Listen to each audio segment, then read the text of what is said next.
ਸਰਕਾਰੀ ਰਜਿੰਦਰਾ ਕਾਲਜ ਬਠਿੰਡਾ ਦੇ BA ਭਾਗ ਪਹਿਲਾ ਪੰਜਾਬੀ ਲਾਜ਼ਮੀ ਦੇ ਵਿਦਿਆਰਥੀਓ, ਤੁਹਾਡੇ ਸਿਲੇਬਸ ਦੇ ਵਿੱਚ ਕਥਾ ਪੰਜਾਬ ਕਹਾਣੀ ਸੰਗ੍ਰਹਿ ਦੀ ਪਾਠ ਪੁਸਤਕ ਸ਼ਾਮਲ ਕੀਤੀ ਗਈ ਹੈ।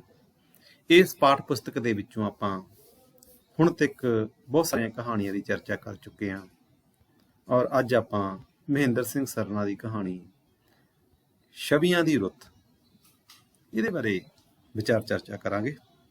ਸਭ ਤੋਂ ਪਹਿਲਾਂ ਅਸੀਂ ਮਹਿੰਦਰ ਸਿੰਘ ਸਰਨਾ ਦੇ ਜੀਵਨ ਵੇਰਵੇ ਦੀ ਗੱਲ ਕਰਾਂਗੇ, ਉਸ ਤੋਂ ਬਾਅਦ ਉਹਨਾਂ ਦੀ ਪੰਜਾਬੀ ਸਾਹਿਤ ਨੂੰ ਦੇਣ ਦੇ ਬਾਰੇ ਗੱਲ ਕਰਾਂਗੇ ਔਰ ਉਸ ਤੋਂ ਬਾਅਦ ਉਹਨਾਂ ਦੀ ਕਹਾਣੀ ਦਾ ਲੇਖਾ ਜੋਖਾ, ਉਹਨਾਂ ਦੀ ਕਹਾਣੀ ਦਾ ਜਿਹੜਾ ਵਿਸ਼ਾ ਹੈਗਾ ਉਹਦੀ ਚਰਚਾ ਕਰਾਂਗੇ। ਮਹਿੰਦਰ ਸਿੰਘ ਸਰਨਾ ਦਾ ਜਨਮ 25/9/1925 ਈਸਵੀ ਨੂੰ ਹੋਇਆ ਸੀ ਔਰ ਉਹਨਾਂ ਦੀ ਮੌਤ 28/1/2001 ਨੂੰ ਹੋਈ ਸੀ। ਉਹਨਾਂ ਨੇ BA ਤੱਕ ਦੀ ਵਿੱਦਿਆ ਹਾਸਲ ਕੀਤੀ ਸੀਗੀ। ਫਿਰ ਉਹਨਾਂ ਨੇ ਸਰਕਾਰੀ ਨੌਕਰੀ ਕੀਤੀ ਸੀਗੀ, director of audit and accountants ਨਵੀਂ ਦਿੱਲੀ। ਇਹ ਉਹਨਾਂ ਦੀ ਇੱਕ ਜਿਹੜਾ ਅਹੁਦਾ ਸੀਗਾ, director of audit and accounts, ਇਹਦੇ ਉੱਪਰ ਇਹ ਅਹੁਦੇ ਦੇ ਉੱਪਰ ਉਹ ਕੰਮ ਕਰਦੇ ਰਹੇ। ਕਹਾਣੀ ਸੰਗ੍ਰਹਿ ਜਿਹੜੇ ਉਹਨਾਂ ਦੇ ਸੀਗੇ, ਉਹਨਾਂ ਦੇ ਵਿੱਚ ਪੱਥਰ ਦੇ ਆਦਮੀ, ਸ਼ਗਨਾਂ ਭਰੀ ਸਵੇਰ, ਸੁਪਨਿਆਂ ਦੀ ਸੀਮਾ, ਇਸ ਤੋਂ ਇਲਾਵਾ ਬੰਜਲੀ ਤੇ ਵਿਲਕਣੀ, ਛਵੀਆਂ ਦੀ ਰੁੱਤ, ਕਾਲਿੰਗਾ, ਸੁੰਦਰ ਘਾਟੀ ਦੀ ਸੌਂ, ਸੂਹਾ ਸਾਲੂ, ਸੂਹਾ ਗੁਲਾਬ, ਕਾਲਾ ਬੱਦਲ ਕੂਲੀ ਧੁੱਪ। ਉਹਨਾਂ ਨੇ ਸਾਰੀ ਉਮਰ ਨਵੀਂ ਦਿੱਲੀ ਦੇ ਵਿੱਚ ਹੀ ਰਹੇ ਉਹ ਔਰ ਉੱਥੇ ਹੀ ਉਹਨਾਂ ਨੇ ਆਪਣਾ ਜੀਵਨ ਨਿਰਵਾਹ ਕੀਤਾ। ਸਾਥੀਓ, ਮਹਿੰਦਰ ਸਿੰਘ ਸਰਨਾ ਕਹਾਣੀਕਾਰ ਵੀ ਹੈ ਤੇ ਇੱਕ ਨਾਵਲਕਾਰ ਵੀ ਹੈ। ਮਨੋਵਿਗਿਆਨਕ ਸਰਨਾ ਕਹਾਣੀ ਦਾ ਪ੍ਰਮੁੱਖ ਆਧਾਰ ਹੈ। ਉਹਦੀ ਕਹਾਣੀਆਂ ਦੇ ਵਿੱਚ ਮਨੋਵਿਗਿਆਨ ਨਾਲ ਸੰਬੰਧਿਤ ਥੀਮ ਨੂੰ ਸ਼ਾਮਲ ਕੀਤਾ ਜਾਂਦਾ ਹੈ, ਮਾਨਸਿਕ ਸੋਚ ਇਨਸਾਨ ਦੀ, ਔਰ ਉਹਦੇ ਆਧਾਰ ਦੇ ਉੱਪਰ ਉਹਨੇ ਕਹਾਣੀਆਂ ਲਿਖੀਆਂ। ਛਿੱਲੀ ਤਰਾਸੀ ਬਾਕਬੰਤੀ ਉਸ ਦਾ ਪ੍ਰਮੁੱਖ ਕਲਾ ਸਾਧਨ ਹੈ। ਸੰਨ 47 ਦਾ ਉਜਾੜਾ ਉਸ ਦੀਆਂ ਕਹਾਣੀਆਂ ਵਿੱਚ ਵਾਰ-ਵਾਰ ਪ੍ਰਤੀਬਿੰਬਿਤ ਹੋਇਆ ਹੈ। 1947 ਦਾ ਜਿਹੜਾ ਸੰਤਾਪ ਸੀਗਾ ਨਾ, ਉਸ ਦਾ ਚਰਚਾ ਉਹਨਾਂ ਦੀ ਕਹਾਣੀ ਦੇ ਵਿੱਚ ਵਾਰ-ਵਾਰ ਹੋਈ ਹੈ। ਸੰਘਣੀ ਭਾਵ ਸੰਪਦਾ ਕਦੇ-ਕਦੇ ਭਾਵੁਕਤਾ ਦੀ ਸੀਮਾ ਨੂੰ ਛੂਹੰਦੀ ਪ੍ਰਤੀਤ ਹੁੰਦੀ ਹੈ। ਤਿੱਖਾ ਵਿਅੰਗ ਇਸ ਭਾਵੁਕਤਾ ਨੂੰ ਬਿਰਲ ਕਰਦਾ ਹੈ। ਜਿਹੜਾ ਇੱਕ ਉਸ ਭਾਵੁਕਤਾ ਦੇ ਵਿੱਚ ਇੱਕ ਤਿੱਖਾ ਵਿਅੰਗ ਹੁੰਦਾ ਹੈ, ਇੱਕ ਕਟਾਕਸ਼ ਹੁੰਦਾ ਹੈ ਔਰ ਉਹ ਤਿੱਖਾ ਵਿਅੰਗ ਉਸ ਦੀਆਂ ਕਹਾਣੀਆਂ ਨੂੰ ਹੋਰ ਉੱਚ ਦਰਜੇ ਦਾ ਬਣਾ ਦਿੰਦਾ ਹੈ। ਕੌੜੇ ਵਿਅੰਗ ਅਤੇ ਮਿੱਠੀ ਮਾਨਵਤਾ ਦਾ ਸੁਮੇਲ ਸਰਨਾ ਦੀ ਕਹਾਣੀ ਦੇ ਵਿੱਚ ਇੱਕ ਵਿਲੱਖਣ ਗੁਣ ਹੈ। ਛਵੀਆਂ ਦੀ ਰੁੱਤ ਦੇਸ਼ ਵੰਡ ਨਾਲ ਸੰਬੰਧਿਤ ਲਹੂ ਡੋਲ ਦੀ ਕਹਾਣੀ ਹੈ। ਹਾਂ ਵਿਦਿਆਰਥੀਓ, ਇਸ ਕਹਾਣੀ ਦੇ ਵਿੱਚ ਕਹਾਣੀਕਾਰ ਨੇ 1947 ਦੇ ਵਿੱਚ ਜਿਹੜਾ ਸੰਤਾਪ ਭੋਗਿਆ ਪੰਜਾਬ ਨੇ, ਉਹਦਾ ਜ਼ਿਕਰ ਕੀਤਾ ਗਿਆ। ਇਸ ਕਹਾਣੀ ਦੇ ਵਿੱਚ ਜਿਹੜਾ ਫਿਰਕੂ ਦੰਗੇ ਹੋਏ ਸੀ ਨਾ, ਉਹਨਾਂ ਦੰਗਿਆਂ ਦੀ ਇੱਕ ਦ੍ਰਿਸ਼ ਇਸ ਤਰ੍ਹਾਂ ਦੇ ਪੇਸ਼ ਕੀਤੀ ਹੈ ਜਿਹੜੇ ਮਾਨਵਤਾ ਦੇ ਉੱਪਰ ਬਹੁਤ ਵੱਡਾ ਧੱਬਾ, ਪਾਕਿਸਤਾਨੀ ਪੰਜਾਬ ਦੇ ਵਿੱਚ ਜਿਹੜੇ ਸਾਡੇ ਹਿੰਦੂ ਸਿੱਖ ਸੀਗੇ, ਉਹਨਾਂ ਦੇ ਉੱਪਰ ਜਿਹੜਾ ਕਹਿਰ ਢਾਇਆ ਸੀ ਉੱਥੋਂ ਦੇ ਲੋਕਾਂ ਨੇ, ਉਹਦੀ ਚਰਚਾ ਇਸ ਕਹਾਣੀ ਦੇ ਵਿੱਚ ਕੀਤੀ ਹੈ। ਇਹ ਅਸਲ ਦੇ ਵਿੱਚ ਇੱਕ ਮਾਨਵਵਾਦੀ ਸਮਾਜ ਦੇ ਵਿੱਚ ਕਾਲਾ ਧੱਬਾ ਜਾਂ ਕਹਿ ਸਕਦੇ ਹੋ ਕਾਲਾ ਪਰਛਾਵਾਂ, ਜਾਂ ਇਸ ਤਰ੍ਹਾਂ ਦੀ ਇੱਕ ਸਮਾਜ ਨੂੰ ਕਲੰਕਿਤ ਕਰਨ ਵਾਲੀ ਘਟਨਾ ਸੀ 1947 ਦੀ, ਜਿਹੜੇ ਇਹ ਦਰਦਨਾਕ ਘਟਨਾਵਾਂ ਵਾਪਰੀਆਂ ਸੀਗੀਆਂ। ਫਿਰਕੂ ਜਿਹੜੇ ਲੋਕ ਸੀਗੇ, ਉਹਨਾਂ ਦੀ ਜਿਹੜੀ ਨਿਰਦਈਪੁਣਾ ਸੀਗਾ, ਪੁਰਾਣੀਆਂ ਕਦਰਾਂ ਕੀਮਤਾਂ ਨੂੰ ਮੰਨਣ ਵਾਲਿਆਂ ਦੀ ਸਹਿਜ ਕੋਮਲਤਾ, ਅਤੇ ਇਹਨਾਂ ਦੋਹਾਂ ਵਿਚਕਾਰ ਵੱਜੇ ਹੋਏ ਜਿਹੜੇ ਆਪਣੀ ਮਰਜ਼ੀ ਤੋਂ ਵੰਚਿਤ ਲੋਕਾਂ ਦੀ ਬੇਵਸੀ ਦਾ ਇੱਕ ਚਿੱਤਰਨ ਇਸ ਕਹਾਣੀ ਦੇ ਵਿੱਚ ਉਕਰਿਆ ਗਿਆ। ਇੱਕ ਪਾਸੇ ਉਹ ਲੋਕ ਸੀ ਜਿਹੜੇ ਨਿਰਦਈ ਸੀਗੇ, ਦਰਦ ਨੂੰ ਕੋਈ ਜਾਣਦੇ ਨਹੀਂ ਸੀਗੇ, ਮਾਨਵਵਾਦੀ ਸੋਚ ਤੋਂ ਵਿਹੂਣੇ ਸੀਗੇ, ਗੈਰ ਮਾਨਵਵਾਦੀ ਘਟਨਾਵਾਂ ਨੂੰ ਅੰਜਾਮ ਦੇਣ ਦੇ ਵਿੱਚ ਉਹਨਾਂ ਨੂੰ ਕੋਈ ਸ਼ਰਮ ਮਹਿਸੂਸ ਨਹੀਂ ਹੋ ਰਹੀ ਸੀਗੀ। ਦੂਸਰੇ ਪਾਸੇ ਉਹ ਲੋਕ ਸੀ ਜਿਹੜੇ ਮਾਨਵਵਾਦੀ ਸੀਗੇ, ਜਿਹੜੇ ਧਰਮ ਦੀਆਂ ਬਲਗਣਾ ਤੋਂ ਉੱਪਰ ਉੱਠ ਕੇ ਮਾਨਵਵਾਦੀ ਸੋਚ ਰੱਖਦੇ ਸੀ, ਪਰ ਇਸ ਸੋਚ ਨੂੰ ਗੈਰ ਮਾਨਵਵਾਦੀ ਲੋਕਾਂ ਦੀ ਸੋਚ ਜ਼ਿਆਦਾ ਦਬਾ ਦਿੰਦੀ ਹੈ। ਤੇ ਇਸ ਤਰ੍ਹਾਂ ਦੇ ਲੋਕਾਂ ਦੀ ਜਿਹੜੀ ਬੇਵਸੀ ਹੈਗੀ ਹੈ ਇਸ ਕਹਾਣੀ ਦੇ ਵਿੱਚ, ਉਹਦਾ ਜ਼ਿਕਰ ਵੀ ਮਿਲਦਾ ਹੈ। ਉਹ ਆਪਾਂ ਜੋ ਅੱਗੇ ਪੜਾਂਗੇ ਕਹਾਣੀ ਉਹਦੇ ਵਿੱਚ ਤੁਹਾਨੂੰ ਦੱਸਾਂ ਕਿ ਦੋ ਧਿਰਾਂ ਕਿਸ ਤਰ੍ਹਾਂ ਬਣਦੀਆਂ। ਇਸ ਸੰਘਣੀ ਸੰਯੁਕਤੀ ਕਾਰਨ ਹੀ ਇਹ ਕਹਾਣੀ ਕਵਿਤਾ ਦਾ ਪ੍ਰਭਾਵ ਵੀ ਦੇ ਦਿੰਦੀ ਹੈ। ਇਸ ਕਹਾਣੀ ਦੇ ਵਿੱਚੋਂ ਕਿਤੇ ਨਾ ਕਿਤੇ ਇਹ ਲੱਭਦਾ ਜਿਵੇਂ ਕਵਿਤਾ ਦੀ ਗੱਲ ਕਰ ਰਹੀ ਹੋਈ ਹੈ ਜਾਂ ਕਵਿਤਾ ਪੜ੍ਹ ਰਹੀ ਹੋਈ ਹੈ। ਵਿਦਿਆਰਥੀਓ, ਇਸ ਕਹਾਣੀ ਦੇ ਵਿੱਚ ਮੁੱਖ ਪਾਤਰ ਹੈ ਜਿਹੜੇ ਉਹ ਹੈਗੇ ਆ ਦੀਨਾ ਲੋਹਾਰ, ਉਸਦੀ ਪਤਨੀ ਹੈ। ਇੱਕ ਬਸੀਰਾ ਹੈ। ਬਸੀਰਾ ਇਹ ਦੀਨੇ ਦਾ ਬੇਟਾ ਹੈ, ਬੜਾ ਨਿਰਦਈ ਬੰਦਾ ਹੈ, ਔਰ ਇਹ ਉਸ ਅਤਿਆਚਾਰੀ ਧਿਰ ਦਾ ਮੁਖੀਆ ਹੈ ਜਿਸ ਦੇ ਅਤਿਆਚਾਰਾਂ ਕਰਕੇ ਮਾਨਵਤਾ ਬਿਲਕ ਉੱਠੀ, ਕੁਰਲਾ ਉੱਠੀ। ਇਸ ਤੋਂ ਇਲਾਵਾ ਇੱਕ ਪ੍ਰੋਹਤਰਾਣੀ ਹੈ। ਪ੍ਰੋਹਤਰਾਣੀ ਜਿਹੜੀ ਹੈਗੀ ਹੈ ਇਹ ਉਸੇ ਪਿੰਡ ਦੇ ਵਿੱਚ ਰਹਿਣ ਵਾਲੀ ਇੱਕ ਔਰਤ ਹੈ। ਇਹਦੀ ਵੀ ਹੱਤਿਆ ਕਰ ਦਿੰਦੇ ਆ ਬਸੀਰੇ ਵਰਗੇ। ਇਹ ਪ੍ਰੋਹਤਰਾਣੀ ਅਸਲ ਦੇ ਵਿੱਚ ਇਸ ਕਹਾਣੀ ਦੇ ਵਿੱਚ ਇੱਕ ਪ੍ਰਤੀਕ ਦੇ ਰੂਪ ਦੇ ਵਿੱਚ ਆਈ ਹੈ, ਔਰ ਇੱਕ ਇਨਸਾਨ ਨੂੰ ਜਦੋਂ ਮਾਰਿਆ ਜਾਂਦਾ ਹੈ, ਇੱਕ ਇਨਸਾਨ ਨੂੰ ਜਦੋਂ ਇਸ ਦੁਨੀਆ ਤੋਂ ਤੋਰਿਆ ਜਾਂਦਾ ਧੱਕੇ ਨਾਲ, ਉਹਦੀ ਹੱਤਿਆ ਕੀਤੀ ਜਾਂਦੀ ਹੈ। ਪ੍ਰੋਹਤਰਾਣੀ ਉਹਦਾ ਇੱਕ ਕੇਂਦਰ ਹੈ, ਔਰ ਉਹਦੀ ਜਿਹੜੀ ਨਿਰਪੱਖ ਸੋਚ ਹੈ ਉਹਨੂੰ ਵੀ ਕਤਲ ਕਰ ਦਿੱਤਾ ਜਾਂਦਾ। ਛਵੀਆਂ ਰੋਤਮ ਮਹਿੰਦਰ ਸਿੰਘ ਸਰਨਾ। ਮੱਗ ਦੇ ਕੋਲਿਆਂ ਨਾਲ ਤੁਸੀਂ ਭੱਠੀ ਉੱਤੇ ਝੁਕਿਆ ਦੀਨੇ ਲੋਹਾਰ ਦਾ ਲੋਹੇ ਰੰਗਾ ਸਰੀਰ ਕਾਸੀ ਰੰਗੀ ਭਾਅ ਮਾਰਨ ਲੱਗ ਪਿਆ ਸੀ। ਜਿਹੜੀ ਕਾਂਸੀ ਰੰਗੀ ਭਾਅ ਹੁੰਦੀ ਹੈਗੀ ਹੈ ਉਹ ਅਸਲ ਦੇ ਵਿੱਚ ਗਰਮੀ ਦਾ ਮੌਸਮ ਹੈ। ਗਰਮੀ ਦੇ ਮੌਸਮ ਦੇ ਵਿੱਚ ਉਹ ਬੰਦਾ ਕੁਛ ਬਣਾ ਰਿਹਾ ਹੈ। ਉਹਦਾ ਆਕਾਰ ਕਾਂਸ਼ੀ ਵਿੱਚ ਢਲੇ ਇੱਕ ਤੰਦਰੁਸਤ ਕਾਮੇ ਨੂੰ ਮੂਰਤੀਮਾਨ ਕਰਦਾ ਬੁੱਤ ਜਾਪਦਾ ਸੀ। ਦੀਨਾ ਲੋਹਾਰ ਉਹਦੀ ਗੱਲ ਕਰ ਰਿਹਾ। ਬਾਹਾਂ ਦੇ ਤਗੜੇ ਹੁਜਕੇ ਨਾਲ ਉਹਦੇ ਹਥੌੜੇ ਨੂੰ ਆਪਣੇ ਦੁਆਲੇ ਘੁਮਾਇਆ। ਉਹਦੇ ਕਸਰਤੀ ਪਿੰਡੇ ਦੀਆਂ ਮਛਲੀਆਂ ਉਭਰੀਆਂ ਤੇ ਇੱਕ ਕਹਿਰ ਦੀ ਸੱਟ ਬਦਾਨ ਉੱਤੇ ਟਕਾਏ ਲੋਹੇ ਦੇ ਅੰਗਾਰ ਉੱਤੇ ਵੱਜੀ। ਬਦਾਨ ਅਹਿਰਨ ਜਿਹਦੇ ਤੇ ਧਰ ਕੇ ਲੋਹਾ ਕੁੱਟਿਆ ਜਾਂਦਾ। ਸੱਟ ਲਗਾਤਾਰ ਗੂੰਜਦੀ ਰਹੀ। ਕੰਮ ਦੀ ਮਗਨਤਾ ਵਿੱਚ ਦੀਨਾ ਦੀਨ ਦੁਨੀਆ ਭੁੱਲ ਗਿਆ। ਜਦੋਂ ਤੀਕ ਬਾਰੀ ਥਾਣੀ ਆਉਂਦੀ ਭਾਦਰੋਂ ਦੀ ਪਠਿਆਰੀ ਧੁੱਪ ਉਹਦੀਆਂ ਹੱਡੀਆਂ ਨਾਲ ਚੱਟਣ ਲੱਗ ਪਈ। ਤਰਵਕ ਕੇ ਉਹਨੇ ਬਾਰੀ ਤੋਂ ਬਾਹਰ ਵੇਖਿਆ। ਸੂਰਜ ਸਿਖਰ ਤੇ ਸੀ। ਇੰਨੀ ਛੇਤੀ ਦੁਪਹਿਰ ਹੋ ਗਈ ਸੀ ਤੇ ਉਹਦਾ ਕੰਮ ਅਜੇ ਅੱਧਾ ਵੀ ਨਹੀਂ ਸੀ ਨਿਬੜਿਆ। ਧੁੱਪ ਦੇ ਸੇਕ ਤੋਂ ਬਚਣ ਲਈ ਉਸਨੇ ਬਾਰੀ ਬੰਦ ਕਰ ਦਿੱਤੀ, ਪਰ ਬਾਰੀ ਬੰਦ ਕਰਨ ਨਾਲ ਉਹਦਾ ਸਾਹ ਘੁੱਟਣ ਲੱਗਾ ਤੇ ਉਹਦੇ ਮੱਥੇ ਉੱਤੇ ਚਿਪਚਿਪਾ ਮੁੜਕਾ ਆ ਗਿਆ। ਰਾਤੀ ਬੜਾ ਮੀਂਹ ਵਸਿਆ ਸੀ। ਅਸਮਾਨ ਵਿੱਚੋਂ ਪਾਛੜੇ ਹੀ ਬਗ ਤੁਰੇ ਸਨ। ਜ਼ਬਰਦਸਤ ਮੀਂਹ ਪਿਆ ਸੀ। ਭਾਦੋਂ ਦਾ ਮਹੀਨਾ ਸੀ। ਉਹ ਵਿਦਿਆਰਥੀਓ, ਅਗਸਤ ਦੇ ਵਿੱਚ ਜਦੋਂ ਸਾਡਾ ਦੇਸ਼ ਅਲੱਗ ਹੋਇਆ ਸੀ, ਦੋ ਭਾਗਾਂ 'ਚ ਵੰਡਿਆ ਗਿਆ ਸੀ, ਆਜ਼ਾਦੀ ਮਿਲੀ ਸੀ ਸਾਨੂੰ, ਉਸ ਸਮੇਂ ਭਾਦੋਂ ਦਾ ਮਹੀਨਾ ਸੀ। ਤੇ ਭਾਦੋਂ ਦੇ ਜਿਹੜੀ ਮੀਂਹ ਹੁੰਦਾ ਬੜਾ ਸ਼ਰਾਟੇ ਦਾ ਹੁੰਦਾ, ਜ਼ੋਰਦਾਰ ਹੁੰਦਾ। ਉਸੇ ਜ਼ੋਰਦਾਰ ਮੀਂਹ ਦੀ ਗੱਲ ਕਹਾਣੀਕਾਰ ਨੇ ਆਪਣੀ ਇਸ ਕਹਾਣੀ ਦੇ ਵਿੱਚ ਕੀਤੀ ਹੈ। ਕਹਾਣੀਕਾਰ ਕਹਿੰਦਾ ਅਸਮਾਨ ਵਿੱਚੋਂ ਪਾਛੜੇ ਹੀ ਬਗ ਤੁਰੇ ਸਨ। ਸਵੇਰੇ ਵੇਲੇ ਹੀ ਕਿਣਮਿਣ ਲੱਗੀ ਰਹੀ ਸੀ, ਪਰ ਹੁਣ ਸੂਰਜ ਚੜ੍ਹਨ ਮਗਰੋਂ ਬੜੀ ਹੁਮਸ ਹੋ ਗਈ ਸੀ। ਉਸਨੇ ਬਾਰੀ ਖੋਲ ਦਿੱਤੀ ਤੇ ਮੁੜ ਭੱਠੀ ਉੱਤੇ ਝੁਕ ਗਿਆ। ਉਹਨੇ ਆਪਣੇ ਜਿਹੜਾ ਜਿੱਥੇ ਵੀ ਉਹ ਕੰਮ ਕਰ ਰਿਹਾ ਸੀਗਾ ਉਸ ਤੋਂ ਦਾ ਦ੍ਰਿਸ਼ ਦਾ ਵਰਣਨ ਲੇਖਕ ਕਰ ਰਿਹਾ। ਫਿਰ ਅੱਗੇ ਕੀ ਹੋਇਆ? ਉਸਨੇ ਬਾਰੀ ਖੋਲ ਦਿੱਤੀ ਤੇ ਮੁੜ ਭੱਠੀ ਉੱਤੇ ਝੁਕ ਗਿਆ। ਮੁੜਕਾ ਉਹਦੇ ਕੰਨਾਂ ਵਿੱਚੋਂ ਹੁੰਦਾ ਹੋਇਆ ਉਹਦੀ ਧੌਣ ਦੇ ਧਾਰੀਆਂ ਬਣਾ ਕੇ ਬਹਿ ਰਿਹਾ ਸੀ। ਭਾਰੀ ਤਣੀ ਹੋਈ ਬਾਂਹ ਨਾਲ ਉਹਦੇ ਆਪਣੇ ਮੱਥੇ ਤੇ ਮੁੜਕਾ ਨਿਚੋੜਿਆ। ਮੋਟੇ ਟੋਪੇ ਅੰਗੀਠੀ ਵਿੱਚ ਡਿੱਗੇ।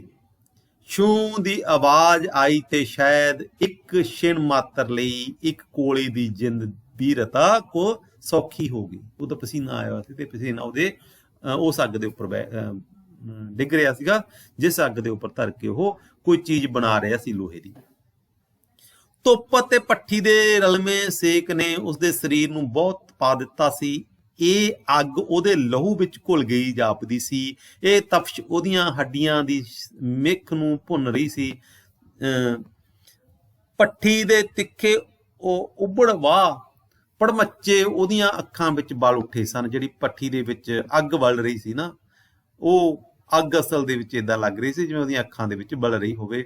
ਆਪਣੇ ਪਿੰਡੇ ਦਾ ਇੱਕ ਲੂੰ ਉਹਨੂੰ ਇੱਕ ਪਲੀਤਾ ਜਾਪ ਰਿਹਾ ਸੀ। ਉਹਨੂੰ ਸਾਫ਼ ਦਿਸ ਰਿਹਾ ਸੀ ਕਿ ਹੁਣੇ ਕੋਈ ਪਲੀਤਾ ਅੱਗ ਫੜ ਲਏਗਾ ਤੇ ਉਹਦਾ ਸਰੀਰ ਕਿਸੇ ਵੱਡੇ ਪੋਪਟ ਵਾਂਗ ਠੁੱਸ ਕਰਕੇ ਪਾੜ ਜਾਏਗਾ। ਅਸਲ ਦੇ ਵਿੱਚ ਵਿਦਿਆਰਥੀ ਉਹ ਜਿਹੜੀ ਉਹ ਮਿਹਨਤ ਕਰ ਰਿਹਾ ਸੀ, ਉਸ ਮਿਹਨਤ ਦਾ ਜ਼ਿਕਰ ਕਹਾਣੀਕਾਰ ਇਸ ਪਹਿਰੇ ਦੇ ਵਿੱਚ ਕਰ ਰਿਹਾ ਸੀਗਾ। ਅਚਨਚੇਤ ਸੰਦ ਉਹਨੇ ਹੱਥੋਂ ਛੱਡ ਦਿੱਤੇ ਤੇ ਬਾਰੀ ਲਾਗੇ ਜਾ ਖਲੋਤਾ। ਬਾਹਰ ਸਾਰਾ ਅਸਮਾਨ ਭਾਦਰੋਂ ਦੀ ਚਲਕੋਰ ਮਾਰਦੀ ਧੁੱਪ ਨਾਲ ਭਰਿਆ ਹੋਇਆ ਸੀ। ਉਹਦੀਆਂ ਅਣਗਿੱਜੀਆਂ ਅੱਖਾਂ ਝੁੰਧਿਆ ਗਈਆਂ।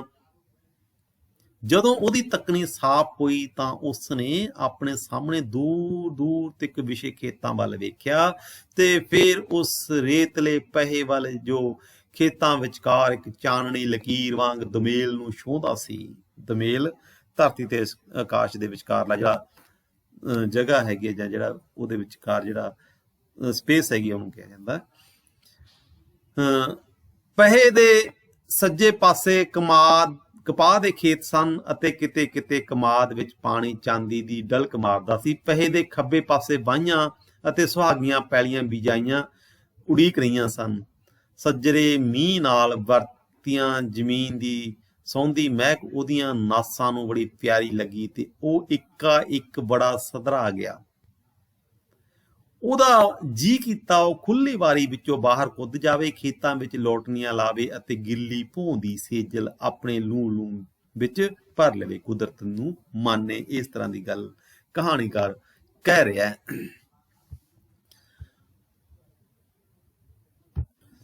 ਦਾਤਰੀਆਂ ਵਾਢੀਆਂ ਚੰਨ ਦੀ ਚਾਨਣੀ ਵਿੱਚ ਉੱਪਰ ਸੀ ਉਹ ਖੇਤਾਂ ਦਾ ਪਿਆਰਾ ਸੀ। ਬਿਜਾਈਆਂ ਤੇ ਵਾਢੀਆਂ ਦੇ ਦਿਨਾਂ ਵਿੱਚ ਉਹਦੀਆਂ ਰੱਤ ਮੌਲਦੀ ਸੀ। ਉਹਦੇ ਹੱਡ ਮੋਕਲੇ ਸਨ। ਉਹ ਪਿੰਡ ਦਾ ਲੁਹਾਰ ਸੀ, ਪਰ ਲੁਹਾਰ ਕੰਮ ਪਿੰਡ ਵਿੱਚ ਕਿੰਨਾ ਕੁ ਨਿਕਲਦਾ ਸੀ ਤੇ ਬਹੁਤ ਚਿਰ ਉਹ ਖੇਤਾਂ ਵਿੱਚ ਜੱਟਾਂ ਦਾ ਹੱਥ ਵਟਾਉਂਦਾ ਸੀ। ਉਹਦੇ ਵਰਗੀ ਵਾਢੀ 7 ਪਿੰਡਾਂ ਵਿੱਚ ਕੋਈ ਨਹੀਂ ਸੀ ਕਰ ਸਕਦਾ, ਨਾ ਹੀ ਉਹਦੇ ਜਿੰਨੀ ਭਰੀ ਕੋਈ ਚੁੱਕ ਸਕਦਾ ਸੀ। ਇੱਕਾ ਇੱਕ ਉਹਦੇ ਹੱਥ ਦਾਤਰੀ ਵੀ ਹੱਥੀ ਲਈ ਸਹਿਕ ਰਹੀ ਸੀ। ਦਾਤਰੀਆਂ ਵਾਢੀਆਂ ਚੰਨ ਦੀ ਚਾਨਣੀ ਵਿੱਚ ਝੂਮਦੇ ਕਮਾਦ ਮੀਲਾਂ ਤੀਕ ਸੁਨਹਿਰੀ ਸਿੱਟਿਆਂ ਦੀ ਸਰ ਤੇ ਧਰਤੀ ਦੀ ਕੁੱਖੋਂ ਜਨਮੇ ਗੀਤਾਂ ਦੀਆਂ ਹੇਕਾਂ ਤੇ ਉਹ ਭੁੱਲ ਗਿਆ ਕਿ ਉਹਦੀ ਪਿੱਠ ਪਿੱਛੇ ਨਰਕ ਵਰਗੀ ਭੱਠੀ ਤਪ ਰਹੀ ਸੀ ਤੇ ਪਿਛਲੇ 20 ਦਿਨਾਂ ਤੋਂ ਉਹਨੇ ਛਵੀਆਂ ਗੜਾਸੇ ਬਲਮਾਂ ਬਣਾਉਣ ਤੋਂ ਛੁੱਟ ਹੋਰ ਕੁਝ ਨਹੀਂ ਸੀ ਕੀਤਾ। ਹਾਂ, ਇਹ ਹੈ ਵਿਦਿਆਰਥੀ ਇੱਥੇ ਕਹਾਣੀ ਜਿਹੜੀ ਉਹ ਆਪਣੇ ਵਿਸ਼ੇ ਵੱਲ ਵੱਧਦੀ ਹੈ, ਅਸਲੀ ਵਿਸ਼ੇ ਵੱਲ, ਅਸਲੀ ਹਕੀਕਤ ਵੱਲ। ਕੀ ਕਹਿਣਾ ਚਾਹੁੰਦਾ ਕਵੀ, ਲੇਖਕ, ਕਹਾਣੀਕਾਰ? ਦੇਖੋ ਵਿਦਿਆਰਥੀਓ, ਉਹ ਇੱਕ ਅਜਿਹਾ ਕੰਮ ਹੈ, ਇੱਕ ਅਜਿਹਾ ਮਿਸਤਰੀ ਹੈ, ਇੱਕ ਅਜਿਹਾ ਲੁਹਾਰ ਹੈ ਜਿਹੜਾ ਆਪਣੀ ਭੱਠੀ ਦੇ ਵਿੱਚ ਦਾਤਰੀਆਂ ਬਣਾਉਂਦਾ, ਖੇਤੀ ਨਾਲ ਸੰਬੰਧਿਤ ਸੰਦਾਂ ਨੂੰ ਬਣਾਉਂਦਾ। ਪਰ ਹੁਣ ਰੁੱਤ ਇਸ ਤਰ੍ਹਾਂ ਦੀ ਸੀ ਕਿ ਉਹ ਉਹਨਾਂ ਸੰਦਾਂ ਦੇ ਥਾਂ ਦੇ ਉੱਪਰ ਦਾਤੀਆਂ, ਖੁਰਪਿਆਂ ਜਾਂ ਹੋਰ ਖੇਤੀ ਵਾਲੇ ਸੰਦਾਂ ਦੇ ਥਾਂ ਦੇ ਉੱਪਰ ਉਹ ਛਵੀਆਂ ਬਣਾ ਰਿਹਾ ਸੀ, ਗੜਾਸੇ ਬਣਾ ਰਿਹਾ ਸੀ, ਬਲਮਾ ਬਣਾ ਰਿਹਾ ਸੀਗਾ। ਇਹ ਸਾਰੇ ਅਸਲ ਦੇ ਵਿੱਚ ਇਨਸਾਨਾਂ ਨੂੰ ਮਾਰਨ ਵਾਲੇ ਹਥਿਆਰ ਸੀਗੇ। ਹਾਂ, ਦਾਤਰੀਆਂ ਤੇ ਰੰਬੀਆਂ ਦੀ ਰੁੱਤ ਲੰਘ ਗਈ ਸੀ। ਇਹ ਛਵੀਆਂ ਤੇ ਬਲਮਾਂ ਦਾ ਜ਼ਮਾਨਾ ਸੀ। ਇੱਕ ਕਿਹੋ ਜਿਹੀਆਂ ਵਾਢੀਆਂ ਪਈਆਂ ਸਨ ਐਤਕੀ, ਜਿਨ੍ਹਾਂ ਵਿੱਚ ਕਣਕਾਂ ਦੀ ਥਾਂ ਕਣਕਾਂ ਬੀਜਣ ਤੇ ਵੱਢਣ ਵਾਲੇ ਆਪ ਵੱਢੇ ਗਏ ਸਨ। ਇੱਥੇ ਹੈ ਨਾ ਕਹਾਣੀ। ਅਸਲ ਦੇ ਵਿੱਚ ਇਨਸਾਨੀਅਤ ਨੂੰ ਮਾਰ ਰਹੇ ਸੀਗੇ ਉਹ ਲੋਕ, ਅਸਲ ਦੇ ਵਿੱਚ ਇਨਸਾਨੀਅਤ ਦਾ ਕਤਲ ਕਰ ਰਹੇ ਸੀ ਉਹ ਲੋਕ।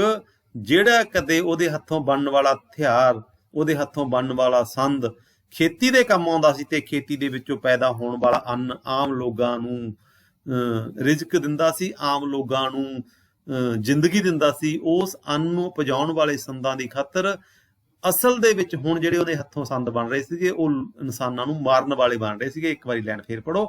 ਐਤਕੀ ਜਿਨ੍ਹਾਂ ਵਿੱਚ ਕਣਕਾਂ ਦੀ ਥਾਂ ਕਣਕਾਂ ਬੀਜਣ ਤੇ ਵੱਢਣ ਵਾਲੇ ਆਪ ਵੱਢੇ ਸਨ, ਜਿਹੜੇ ਲੋਕ ਪੈਦਾਵਾਰ ਕਰਨ ਵਾਲੇ ਸੀ, ਖੇਤੀਆਂ ਕਰਨ ਵਾਲੇ ਸੀ, ਉਹ ਇਹਨਾਂ ਹਥਿਆਰਾਂ ਦੇ ਨਾਲ ਖੁਦ ਮਾਰੇ ਜਾ ਰਹੇ ਸਨ, ਖੁਦ ਮਰ ਰਹੇ ਸਨ। ਉਹਨਾਂ ਨੂੰ ਉਹਨਾਂ ਹਥਿਆਰਾਂ ਨਾਲ ਮਾਰਿਆ ਜਾ ਰਿਹਾ ਸੀ, ਮਾਨਵਤਾ ਦਾ ਘਾਣ ਕੀਤਾ ਜਾ ਰਿਹਾ ਸੀ। ਇਹ ਕਿਹਾ ਸੀੜੀ ਸਿਆਪਾ ਉਹ ਸਹੇੜ ਬੈਠਾ ਸੀ, ਇਹ ਕਹੀ ਬਗਾਰ ਉਹਨੇ ਆਪਣੇ ਗਲ ਪਾ ਲਈ ਸੀ। ਉਹਦੇ ਰੁਝੇਵਿਆਂ ਤੋਂ ਜਾਪਦਾ ਸੀ ਜਿਵੇਂ ਨਵੇਂ ਬਣੇ ਪਾਕਿਸਤਾਨ ਦੇ ਕੁੱਲ ਮੁਜਾਹਿਦਾਂ ਲਈ ਹਥਿਆਰ ਬਣਾਉਣ ਦੀ ਜ਼ਿੰਮੇਵਾਰੀ ਉਹਦੇ ਸਿਰ ਪੈ ਗਈ ਸੀ।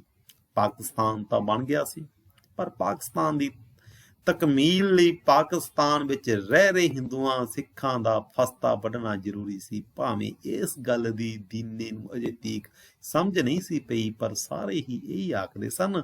ਪਿੰਡਾਂ ਦੇ ਚੌਧਰੀਆਂ ਤੋਂ ਲੈ ਕੇ ਜੁਮਾ ਮਸੀਤਾਂ ਦੇ ਇਮਾਮਾਂ ਤੱਕ ਸਾਰੇ ਹੀ ਇਹ ਆਖਦੇ ਸਨ। ਤੇ ਇਹ ਜਹਾਦ ਤਾਂ ਹੀ ਸਿਰੇ ਚੜ ਸਕਦਾ ਸੀ ਜੇ ਉਹਦੀ ਭੱਠੀ ਤਪਦੀ ਰਹੇ ਤੇ ਛਵੀਆਂ ਬਲਮਾਂ ਦੀ ਸ਼ਕਲ ਵਿੱਚ ਮੌਤ ਦੀਆਂ ਜੀਭਾਂ ਉਗਲਦੀ ਰਹੇ। ਵਰਸ਼ੀਆਂ, ਛਵੀਆਂ, ਇਸ ਤਰ੍ਹਾਂ ਦੇ ਨਿੱਕੇ ਗੜਾਸੇ, ਇਹ ਸਾਰੇ ਉਹ ਬਣਾ ਰਿਹਾ ਸੀ, ਹਥਿਆਰ ਬਣਾ ਰਿਹਾ ਸੀਗਾ। ਇਹ ਸਾਰੇ ਉਸ ਸਮੇਂ ਦੇ ਧਾਰਮਿਕ ਆਗੂ ਸੀਗੇ, ਉਹ ਵੀ ਇਹ ਗੱਲ ਕਹਿ ਰਹੇ ਸੀਗੇ। ਔਰ ਸਾਰੇ ਉਸ ਸਮੇਂ ਦੇ ਜਿਹੜੇ ਮੁਖੀਏ ਸੀਗੇ ਸਮਾਜ ਦੇ, ਉਹ ਵੀ ਇਹ ਗੱਲ ਕਹਿ ਰਹੇ ਸੀ ਕਿ ਜਿੰਨਾ ਚਿਰ ਹਿੰਦੂ ਸਿੱਖਾਂ ਨੂੰ ਪਾਕਿਸਤਾਨ ਦੇ ਵਿੱਚੋਂ ਨਹੀਂ ਕੱਢਿਆ ਜਾ ਸਕਦਾ, ਉਹਨਾਂ ਚਿਰ ਪਾਕਿਸਤਾਨ ਪੂਰਾ ਪਾਕਿਸਤਾਨ ਨਹੀਂ ਕਹਾਇਆ ਜਾ ਸਕਦਾ। ਉਸਨੇ ਮੁੜ ਕੇ ਭੱਠੀ ਵੱਲ ਵੇਖਿਆ। ਕੋਲਿਆਂ ਦੇ ਵਿਚਕਾਰ ਟਕਾਏ ਲੋਹੇ ਦੇ ਤਿੱਖੇ ਟੁਕੜੇ ਅੰਗਿਆਰਿਆਂ ਨਾਲੋਂ ਵੱਧ ਲਾਲ ਹੋ ਗਏ ਸਨ। ਉਹਨਾਂ ਵੱਲ ਵੇਖਦਿਆਂ ਉਸ ਨੂੰ ਘੇਰਨੀ ਆ ਗਈ ਤੇ ਉਹ ਆਪਣੀ ਬੱਖੀ ਨੂੰ ਘੁੱਟ ਕੇ ਨੱਪ ਲਿਆ। ਕੋਈ ਤਿੱਖੀ ਤੇ ਗਰਮ ਚੀਜ਼ ਉਹਦੀ ਬੱਖੀ ਚੀਰ ਰਹੀ ਸੀ। ਅਚਨਚੇਤ ਨੂੰ ਯਾਦ ਆਇਆ ਕਿ ਉਹਨੂੰ ਬੜੀ ਕਹਿਰ ਦੀ ਭੁੱਖ ਲੱਗੀ ਸੀ। ਸਵੇਰ ਦਾ ਉਹਨੇ ਪਾਣੀ ਦਾ ਘੁੱਟ ਨਹੀਂ ਸੀ ਪੀਤਾ ਤੇ ਹੁਣ ਭੁੱਖ ਉਹਦੀਆਂ ਬੱਖੀਆਂ ਸਾੜ ਰਹੀ ਸੀ, ਉਹਦੀਆਂ ਆਂਦਰਾਂ ਝੂੰਡ ਰਹੀ ਸੀ ਤੇ ਉਹਦੇ ਬੁੱਲ ਸੁੱਕ ਕੇ ਲੱਕੜ ਹੋ ਗਏ ਸਨ।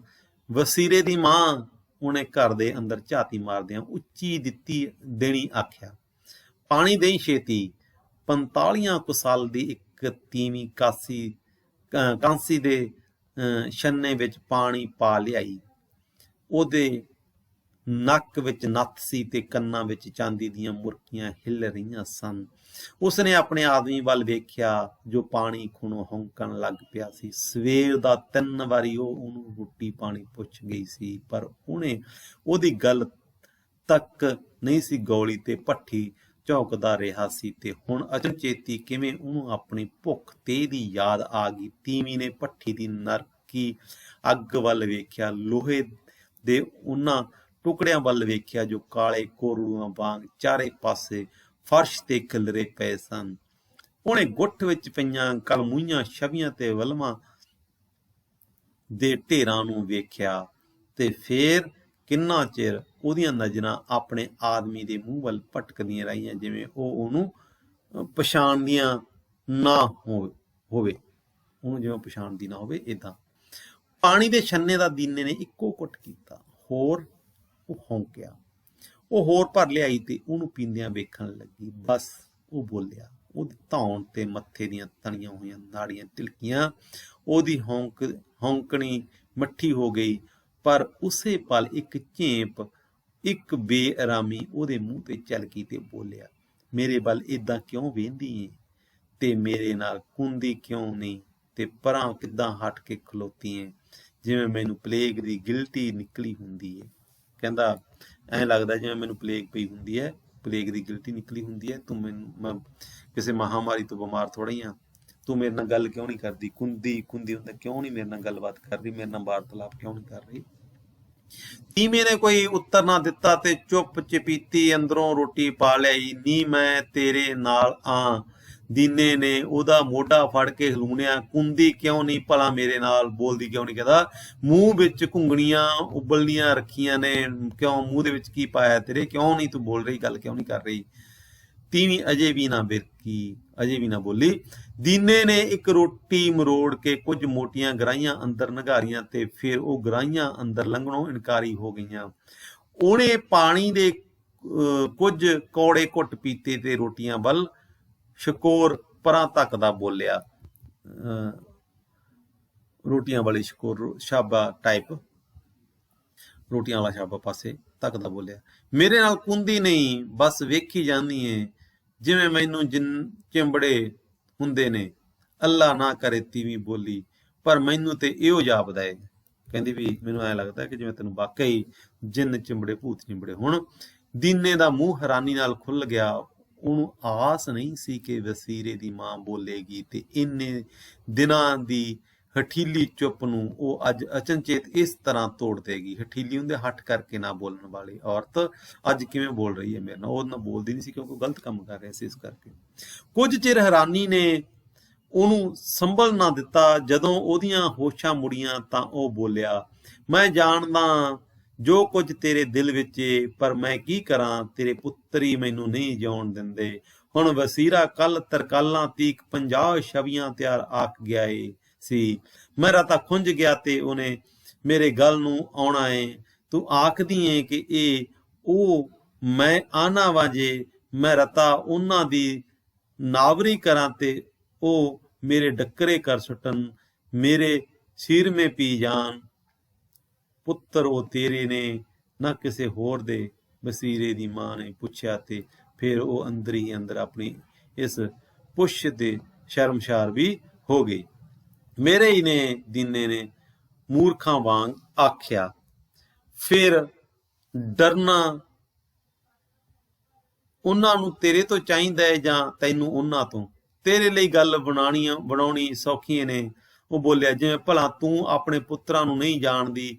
ਜਿਹੋ ਜਿਹੇ ਰਾਸ਼ੇ ਨੇ ਉਹ ਮੇਰੀ ਮਜਾਲ ਹੈ ਕਿ ਮੈਂ ਉਹਨਾਂ ਅੱਗੇ ਕੁਛ ਵੀ ਜਾਵਾਂ। ਕਹਿੰਦਾ ਮੈਨੂੰ ਤੈਨੂੰ ਪਤਾ ਹੀ ਹੈ ਕਿ ਜਿਹੜੇ ਆਪਣੇ ਪੁੱਤ ਹੈਗੇ ਆ ਉਹ ਕਿੱਦਾਂ ਹੰਕਾਰੀ ਹੈ, ਕਿਸ ਤਰ੍ਹਾਂ ਦੇ ਨਾਲ ਉਹ ਜ਼ਾਲਮ ਹੈ, ਰਾਸ਼ਿਆਂ ਵਰਗੇ ਹੈਗੇ ਆ ਤੇ ਉਹਨਾਂ ਨੂੰ ਅੱਗੋਂ ਜਵਾਬ ਦੇਣਾ ਕਿੰਨਾ ਕੁ ਖਤਰਨਾਕ ਹੈ। ਮੇਰੇ ਜਿਉਂਦੇ ਦੀ ਖੱਲੜੀ ਨਾ ਉਧੇੜ ਸੁੱਟਣ। ਪੁੱਤਰ ਤਾਂ ਉਹ ਮੇਰੇ ਵੀ ਨੇ। ਤੀਵੀਂ ਨੇ ਲਹਿਜੇ ਵਿੱਚ ਰਤਾ ਨਰਵਾਈ ਆ ਗਈ ਸੀ। ਤੂੰ ਵੇਖਣਾ ਹੈ ਕਿਵੇਂ ਹਰ ਵੇਲੇ ਮੈਨੂੰ ਵਢੂ ਕਰਦੇ ਰਹਿੰਦੇ ਨੇ, ਕਿਵੇਂ ਗੱਲ ਤੇ ਮੈਨੂੰ ਭੱਜ ਕੇ ਪੈਂਦੇ ਨੇ, ਪਰ ਮੈਂ ਉਹਨਾਂ ਲਈ ਛਵੀਆਂ ਨਹੀਂ ਬਣਾਉਂਦੀ ਫਿਰਦੀ। ਫਿਰ ਕੀ ਹੋਇਆ? ਉਹ ਬੋਲਿਆ, ਮੈਂ ਤਾਂ ਨਿਰੀਆਂ ਬਣਾਉਂਦਾ ਹੀ ਆ ਨਾ, ਲੋਕਾਂ ਨੂੰ ਵੱਢਦਾ ਤਾਂ ਨਹੀਂ ਫਿਰਦਾ। ਇਹ ਵੱਢਣ ਨਾਲੋਂ ਵੀ ਬੁਰਾ ਏ। ਤੀਵੀਂ ਬੋਲੀ, ਵੱਢਣ ਵਾਲਾ ਤਾਂ ਇੱਕ ਦੂੰ ਦਾ ਜਾਂ ਹੱਦ 5 ਨੂੰ ਵੱਢਦਾ ਏ। ਤੇਰੇ ਹੱਥਾਂ ਦੀ ਬਣਾਈ ਇੱਕ ਛਵੀ ਕਈ 20 ਵੱਢਦੀ ਏ। ਇੱਕ ਕੰਬਣੀ ਦੀਨੇ ਦੀ ਕੰਗਰੋੜ ਵਿੱਚੋਂ ਲੰਘ ਗਈ। ਫਿਰ ਇੱਕ ਕਾਂਬਾ ਉਹਦੇ ਲੂੰ ਨੂੰ ਛਿੜ ਗਿਆ। ਕਿੰਨਾ ਚਿਰ ਉਹ ਕੁਝ ਬੋਲ ਹੀ ਨਾ ਸਕਿਆ। ਜਦੋਂ ਉਹਨੂੰ ਆਵਾਜ਼ ਲੱਭੀ ਤਾਂ ਬੋਲਿਆ, ਮੈਨੂੰ ਆਂਦੀ ਏ ਪੁੱਤਰਾਂ ਨੂੰ ਨਹੀਂ ਮੋੜਦੀ ਜਿਹੜੇ ਸਲਾਰ ਬਣੇ ਫਿਰਦੇ ਨੇ। ਇੱਕ ਰਾਤ ਵਿੱਚ 2 ਪਿੰਡ ਫੂਕ ਛੱਡਦੇ ਨੇ। ਕਹਿੰਦਾ ਕਿ ਇੰਨੇ ਅੱਲੇ ਤੇ ਅਥਰੇ ਹੋ ਗਏ ਤੇਰੇ ਪੁੱਤਰ, ਇੰਨੇ ਹੱਥੋਂ ਨਿਕਲ ਗਏ ਤੇਰੇ ਪੁੱਤਰ ਕਿ ਜਿਹੜੇ ਪਿੰਡਾਂ ਦੇ ਪਿੰਡ ਨੂੰ ਅੱਗਾਂ ਲਾਉਂਦੇ ਫਿਰਦੇ ਆ। ਇੰਨੇ ਕੁ ਜ਼ਾਲਮ ਲੋਕ ਬਣ ਗਏ ਆ ਉਹ। ਮੇਰੀ ਉਹ ਸੁਣਦੇ ਨੇ ਜਾਂ ਤੂੰ ਸੁਣਦਾ ਏ? ਤੀਵੀਂ ਦਾ ਲਹਿਜਾ ਹੋਰ ਨਰਮ ਹੋ ਗਿਆ। ਮੈਂ ਕਿਸੇ ਨੂੰ ਕੀ ਆਖਣ ਜੋਗੀ ਹਾਂ? ਹਰ ਕਿਸੇ ਨੇ ਆਪਣੇ ਗੁਨਾਹ ਦਾ ਜਵਾਬ ਦੇਣਾ ਹੈ। ਮੈਨੂੰ ਕੀ ਲੋੜ ਪਈ ਹੈ ਕੁਛ ਆਖਣ ਦੀ? ਇੱਕ ਔਰਤ ਦੀ ਜਿਹੜੀ ਬੇਬਸੀ ਹੈ ਪੰਜਾਬੀ ਸਮਾਜ ਦੇ ਵਿੱਚ ਸਾਹਮਣੇ ਆ ਰਹੀ ਹੈ ਕਿ ਇੱਕ ਔਰਤ ਕੁਝ ਵੀ ਨਹੀਂ ਕਰ ਸਕਦੀ ਆਪਣੇ ਜਵਾਨ ਪੁੱਤਰਾਂ ਦੇ ਅੱਗੇ ਜਾਂ ਆਪਣੇ ਪਤੀ ਦੇ ਅੱਗੇ। ਕੁਝ ਚਿਰ ਉਹ ਦੋਵੇਂ ਚੁੱਪਚਾਪ ਫਰਸ਼ ਨੀਂਝਦੇ ਰਹੇ, ਫਰਸ਼ ਵੱਲ ਝਾਕਦੇ ਰਹੇ, ਧਰਤੀ ਵੱਲ ਝਾਕਦੇ ਰਹੇ। ਅਚਨਚੇਤੀ ਤੀਵੀਂ ਬੋਲੀ, ਜੇ ਤੂੰ ਰੋਟੀ ਕਿਉਂ ਨਹੀਂ ਖਾਂਦਾ ਤੇ ਤੂੰ ਰੋਟੀ ਕਿਉਂ ਨਹੀਂ ਖਾਂਦਾ ਪਿਆ? ਭੁੱਖਿਆ ਸੁੱਕਣਾ ਹੀ ਰੋਟੀਆਂ ਵਾਲੀ ਸ਼ਕੋਰ ਖਿੱਚ ਕੇ ਉਹਨੇ ਦੀਨੇ ਦੇ ਅੱਗੇ ਕਰ ਦਿੱਤੀ। ਬਾਹਰਲੇ ਬੂਹੇ ਤੇ ਹੋਰ ਮਹੀਨ ਠਕੋਰ ਨੇ ਦੀਨੇ ਨੂੰ ਚੁਕਾ ਦਿੱਤਾ। ਉਹ ਹੜਬੜਾ ਕੇ ਉੱਠ ਬੈਠਾ। ਉਹ ਜਾਣਦਾ ਸੀ ਵਸ਼ੀਰੇ ਜਾਂ ਉਹਦੇ ਸਾਥੀਆਂ ਤੋਂ ਛੁੱਟ ਹੋਰ ਕੋਈ ਨਹੀਂ ਸੀ ਹੋ ਸਕਦਾ। ਹਾਂ, ਉਹ ਉਹਨੂੰ ਚੇਤਾਵਨੀ ਕਰਾਉਣ ਆਏ ਸਨ। ਕੁੰਡੇ ਤੇ ਪਿਆ ਉਹਦਾ ਹੱਥ ਜਕੋ ਤਕੀ ਵਿੱਚ ਪੈ ਗਿਆ। ਉਹਨੇ ਭੱਠੀ ਵੱਲ ਵੇਖਿਆ। ਉਹ ਭਾ ਕਰ ਰਹੀ ਸੀ। ਸਭ ਠੀਕ ਤੇ ਥਾਂ ਸਿਰ ਸੀ। ਉਹਨੇ ਕੁੰਡਾ ਖੋਲ ਦਿੱਤਾ। ਸਾਵਣ ਭਾਦੋਂ ਦੇ ਮੀਂਹਾਂ ਨਾਲ ਸਿੱਲੇ ਹੋਏ ਬੂਹੇ ਦੀ ਝੂਠੀ ਚੀਖੀ।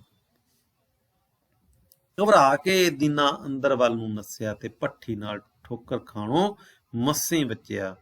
ਉਹਦੀ ਘਰਵਾਲੀ ਦਾ ਰੰਗ ਪੂਣੀ ਵਰਗਾ ਹੋ ਗਿਆ ਤੇ ਇੱਕ ਚੀਖ ਅਵਸਿਓਂ ਉਹਦੇ ਬੁੱਲਾਂ ਵਿੱਚੋਂ ਨਿਕਲ ਗਈ। ਬੂਹੇ ਵਿੱਚ ਠਾਕਰ ਦੁਆਰੇ ਵਾਲੀ ਬੁੱਢੀ ਪ੍ਰੋਹਤਨੀ, ਜਿਹੜੀ ਇੱਕ ਹਿੰਦੂ ਔਰਤ ਸੀਗੀ ਨਾ, ਉਹ ਉਹਨਾਂ ਦੇ ਘਰ ਆ ਗਈ। ਇਸ ਕਰਕੇ ਉਹ ਡਰੇ ਹੋਏ ਆ। ਬੂਹੇ ਵਿੱਚੋਂ ਠਾਕੁਰ ਦੁਆਰੇ ਵਾਲੀ ਬੁੱਢੀ ਪ੍ਰੋਹਤਾਣੀ ਖਲੋਤੀ ਸੀ।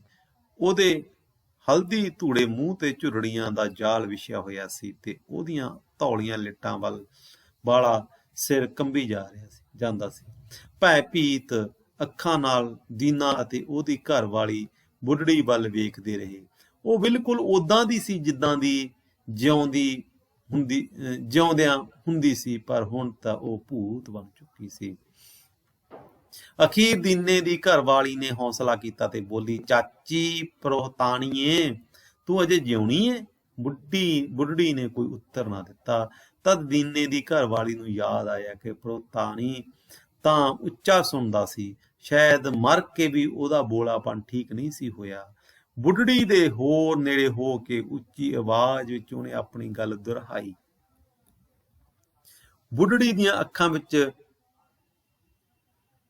ਸਮਝ ਲਿਸ਼ਕੀ ਤੇ ਉਹ ਬੋਲੀ, ਦਿਸਦਾ ਨਹੀਂ ਤੁਹਾਨੂੰ ਮੈਂ ਅਜੇ ਜਿਉਂਦੀ ਪਈ ਆਂ? 7 ਦਿਨ ਮੈਨੂੰ ਮੁਹਰਕਾ ਤਾਪ ਚੜ੍ਹਦਾ ਰਿਹਾ। ਅੰਦਰ ਕੋਠੜੀ ਵਿੱਚ ਪਈ ਮੈਂ ਕੱਲੀ ਮੁਕੱਲੀ ਭੁੱਜਦੀ ਰਹੀ ਹਾਂ। ਕਿਸੇ ਨੇ ਮੈਨੂੰ ਪਾਣੀ ਦਾ ਘੁੱਟ ਨਹੀਂ ਦਿੱਤਾ। ਤੁਲਸੀ ਕਿੰਨਿਆਂ ਦਿਨਾਂ ਦਾ ਵਾਂਢੇ ਗਿਆ ਹੋਇਆ ਹੈ ਤੇ ਭਾਵੇਂ ਮੈਂ ਉਹਦੇ ਪਿੱਛੇ ਹੀ ਬੀਤ ਜਾਂਦੀ। ਕਹਿੰਦੀ ਜਿਹੜਾ ਮੇਰਾ ਪੁੱਤ ਜਾਂ ਜਿਹੜਾ ਤੁਲਸੀ ਹੈ, ਕੋਈ ਵੀ ਉਹਦਾ ਰਿਸ਼ਤੇ ਦੇ ਵਿੱਚ ਕੁਝ ਵੀ ਲੱਗਦਾ ਹੈ, ਕਲੀਅਰ ਨਹੀਂ ਕੀਤਾ, ਅੱਗੇ ਜਾ ਕੇ ਹੋ ਜਾਊਗਾ। ਤੁਲਸੀ ਕਹਿੰਦੀ ਬਹੁਤ ਦਿਨਾਂ ਦਾ ਗਿਆ ਹੋਇਆ, ਵਾਂਢੇ ਗਿਆ ਹੋਇਆ, ਰਿਸ਼ਤੇਦਾਰੀ ਦੇ ਵਿੱਚ ਗਿਆ ਹੋਇਆ। ਕਹਿੰਦੀ ਉਹ ਇਹ ਬੇਫਿਕਰਾ ਇੰਨਾ ਵਾਪਸ ਨਹੀਂ ਆਇਆ ਕਿ ਭਲਾਂ ਦੀ ਉਹਦੇ ਪਿੱਛੋਂ ਇਸ ਦੁਨੀਆ ਤੋਂ ਚਲੀ ਜਾਂਦੀ। ਤੇ ਹੋਰ ਬੰਦੇ ਦਾ ਕੀ ਏ? ਅੱਜ ਮੇਰਾ ਤਾਪ ਲੱਥ ਗਿਆ ਏ। ਮੇਰੇ ਕੋਲੋਂ ਉੱਠ ਕੇ ਖਲੋਤਾ ਨਹੀਂ ਸੀ ਜਾਂਦਾ, ਪਰ ਮੈਂ ਆਪਣੇ ਮਨ ਨੂੰ ਦਲੇਰੀ ਦਿੱਤੀ ਤੇ ਇੱਥੋਂ ਤੱਕ ਆ ਗਈ ਹਾਂ। ਤੇ ਏਡੇ ਡਰੇ ਭੌਰੇ ਹੋਏ ਕਿਉਂ ਤੁਸੀਂ ਦੋਵੇਂ? ਕਹਿੰਦੇ ਏਡੇ ਡਰ ਕਿਉਂ ਗਏ ਹੋ ਤੁਸੀਂ? ਬੋਲਣ ਨਾਲ ਬੁੱਢੀ ਤਰੇਲੀ ਹੋ ਗਈ, ਕਮਜ਼ੋਰ ਬਹੁਤ ਹੋ ਗਈ ਸੀ ਉਹ। ਉਹਦਾ ਸਾਹ ਨਾਲ ਸਾਹ ਨਹੀਂ ਸੀ ਰਲਦਾ। ਪੁੜਪੜੀਆਂ ਨੂੰ ਘੁੱਟਦੀ ਉਹ ਪੈਰਾਂ ਭਾਰ ਫਰਸ਼ ਤੇ ਬਹਿ ਗਈ। ਉਹਦੀਆਂ ਅੱਖਾਂ ਦੀਆਂ ਪੁਤਲੀਆਂ ਬੇਹਸ ਹੁੰਦੀਆਂ ਜਾਂਦੀਆਂ ਸਨ ਤੇ ਹਰ ਸਾਹ ਉਹਦਾ ਅਖੀਰਲਾ ਸਾਹ ਜਾਪਦਾ ਸੀ। ਅਨੋਖੇ ਧਰਵਾਸ ਨਾਲ ਦੀਨੇ ਤੇ ਉਸਦੀ ਘਰਵਾਲੀ ਨੇ ਇੱਕ ਦੂਜੇ ਵੱਲ ਵੇਖਿਆ। ਇਹ ਸੱਚ ਸੀ ਕਿ ਉਹ ਪ੍ਰੋਹਤਾਣੀ ਹੀ ਸੀ? ਪ੍ਰੋਹਤਾਣੀ ਦਾ ਪ੍ਰੇਤ ਨਹੀਂ ਸੀ? ਮੁਹਰਕੇ ਤਾਪ ਨੇ ਉਹਨੂੰ ਉਸ ਹੋਣੀ ਤੋਂ ਬਚਾ ਲਿਆ ਸੀ ਜੋ ਪਿੰਡ ਦੇ ਲੋਕਾਂ ਨਾਲ ਵਾਪਰੀ ਸੀ। ਉਹਦੇ ਬੋਲੇਪਨ ਨੇ ਉਹਦੇ ਕੰਨੀ ਉਸ ਦੁਖਾਂਤ ਦੀ ਭਿਣਕ ਨਹੀਂ ਸੀ ਪੈਣ ਦਿੱਤੀ। ਤੇ ਪਰਸੋਂ ਜੁਮੇਰਾਤ ਨੂੰ ਇਸ ਪਿੰਡ ਵਿੱਚ ਖੇਡਿਆ ਗਿਆ ਸੀ ਇੱਕ ਅਨੋਖੀ ਘਟਨਾ ਕਿਸੇ ਇੱਕ ਦੁਖਾਂਤ ਸੀਗਾ ਜਿਹੜਾ ਉਸ ਪਿੰਡ ਦੇ ਵਿੱਚ ਜੁਮੇਰਾਤ ਵਿਦਿਆਰਥੀ ਜੁਮੇ ਵਾਲੀ ਰਾਤ ਜੁਮਾ ਪਿੰਡ ਸ਼ੁੱਕਰਵਾਰ ਵਾਲੀ ਉਸ ਦਿਨ ਨੂੰ ਇਸ ਪਿੰਡ ਦੇ ਵਿੱਚ ਇੱਕ ਅਜਿਹੀ ਹੋਲੀ ਖੇਡੀ ਗਈ ਸੀਗੀ। ਇੱਕ ਅਜਿਹਾ ਦਰਦਨਾਕ ਘਟਨਾ ਵਾਪਰੀ ਸੀ ਜਿਹੜੀ ਸਮੁੱਚੀ ਮਾਨਵਤਾ ਨੂੰ ਕਤਲ ਕਰ ਦਿੰਦੀ ਹੈ ਤੇ ਸਾਰੇ ਹਿੰਦੂ ਸਿੱਖ ਉਸ ਪਿੰਡ ਦੇ ਮਾਰ ਦਿੱਤੇ ਸੀ। ਤੇ ਉਹ ਜਿਹੜੀ ਔਰਤ ਸੀਗੀ, ਹਿੰਦੂ ਔਰਤ, ਉਹ ਇਸੇ ਕਰਕੇ ਬਚ ਗਈ ਸੀ। ਉਹ ਘਰ ਅੰਦਰ ਪਈ ਸੀਗੀ, ਉਹਨੂੰ ਬੁਖਾਰ ਹੋਇਆ ਵਾ ਸੀ।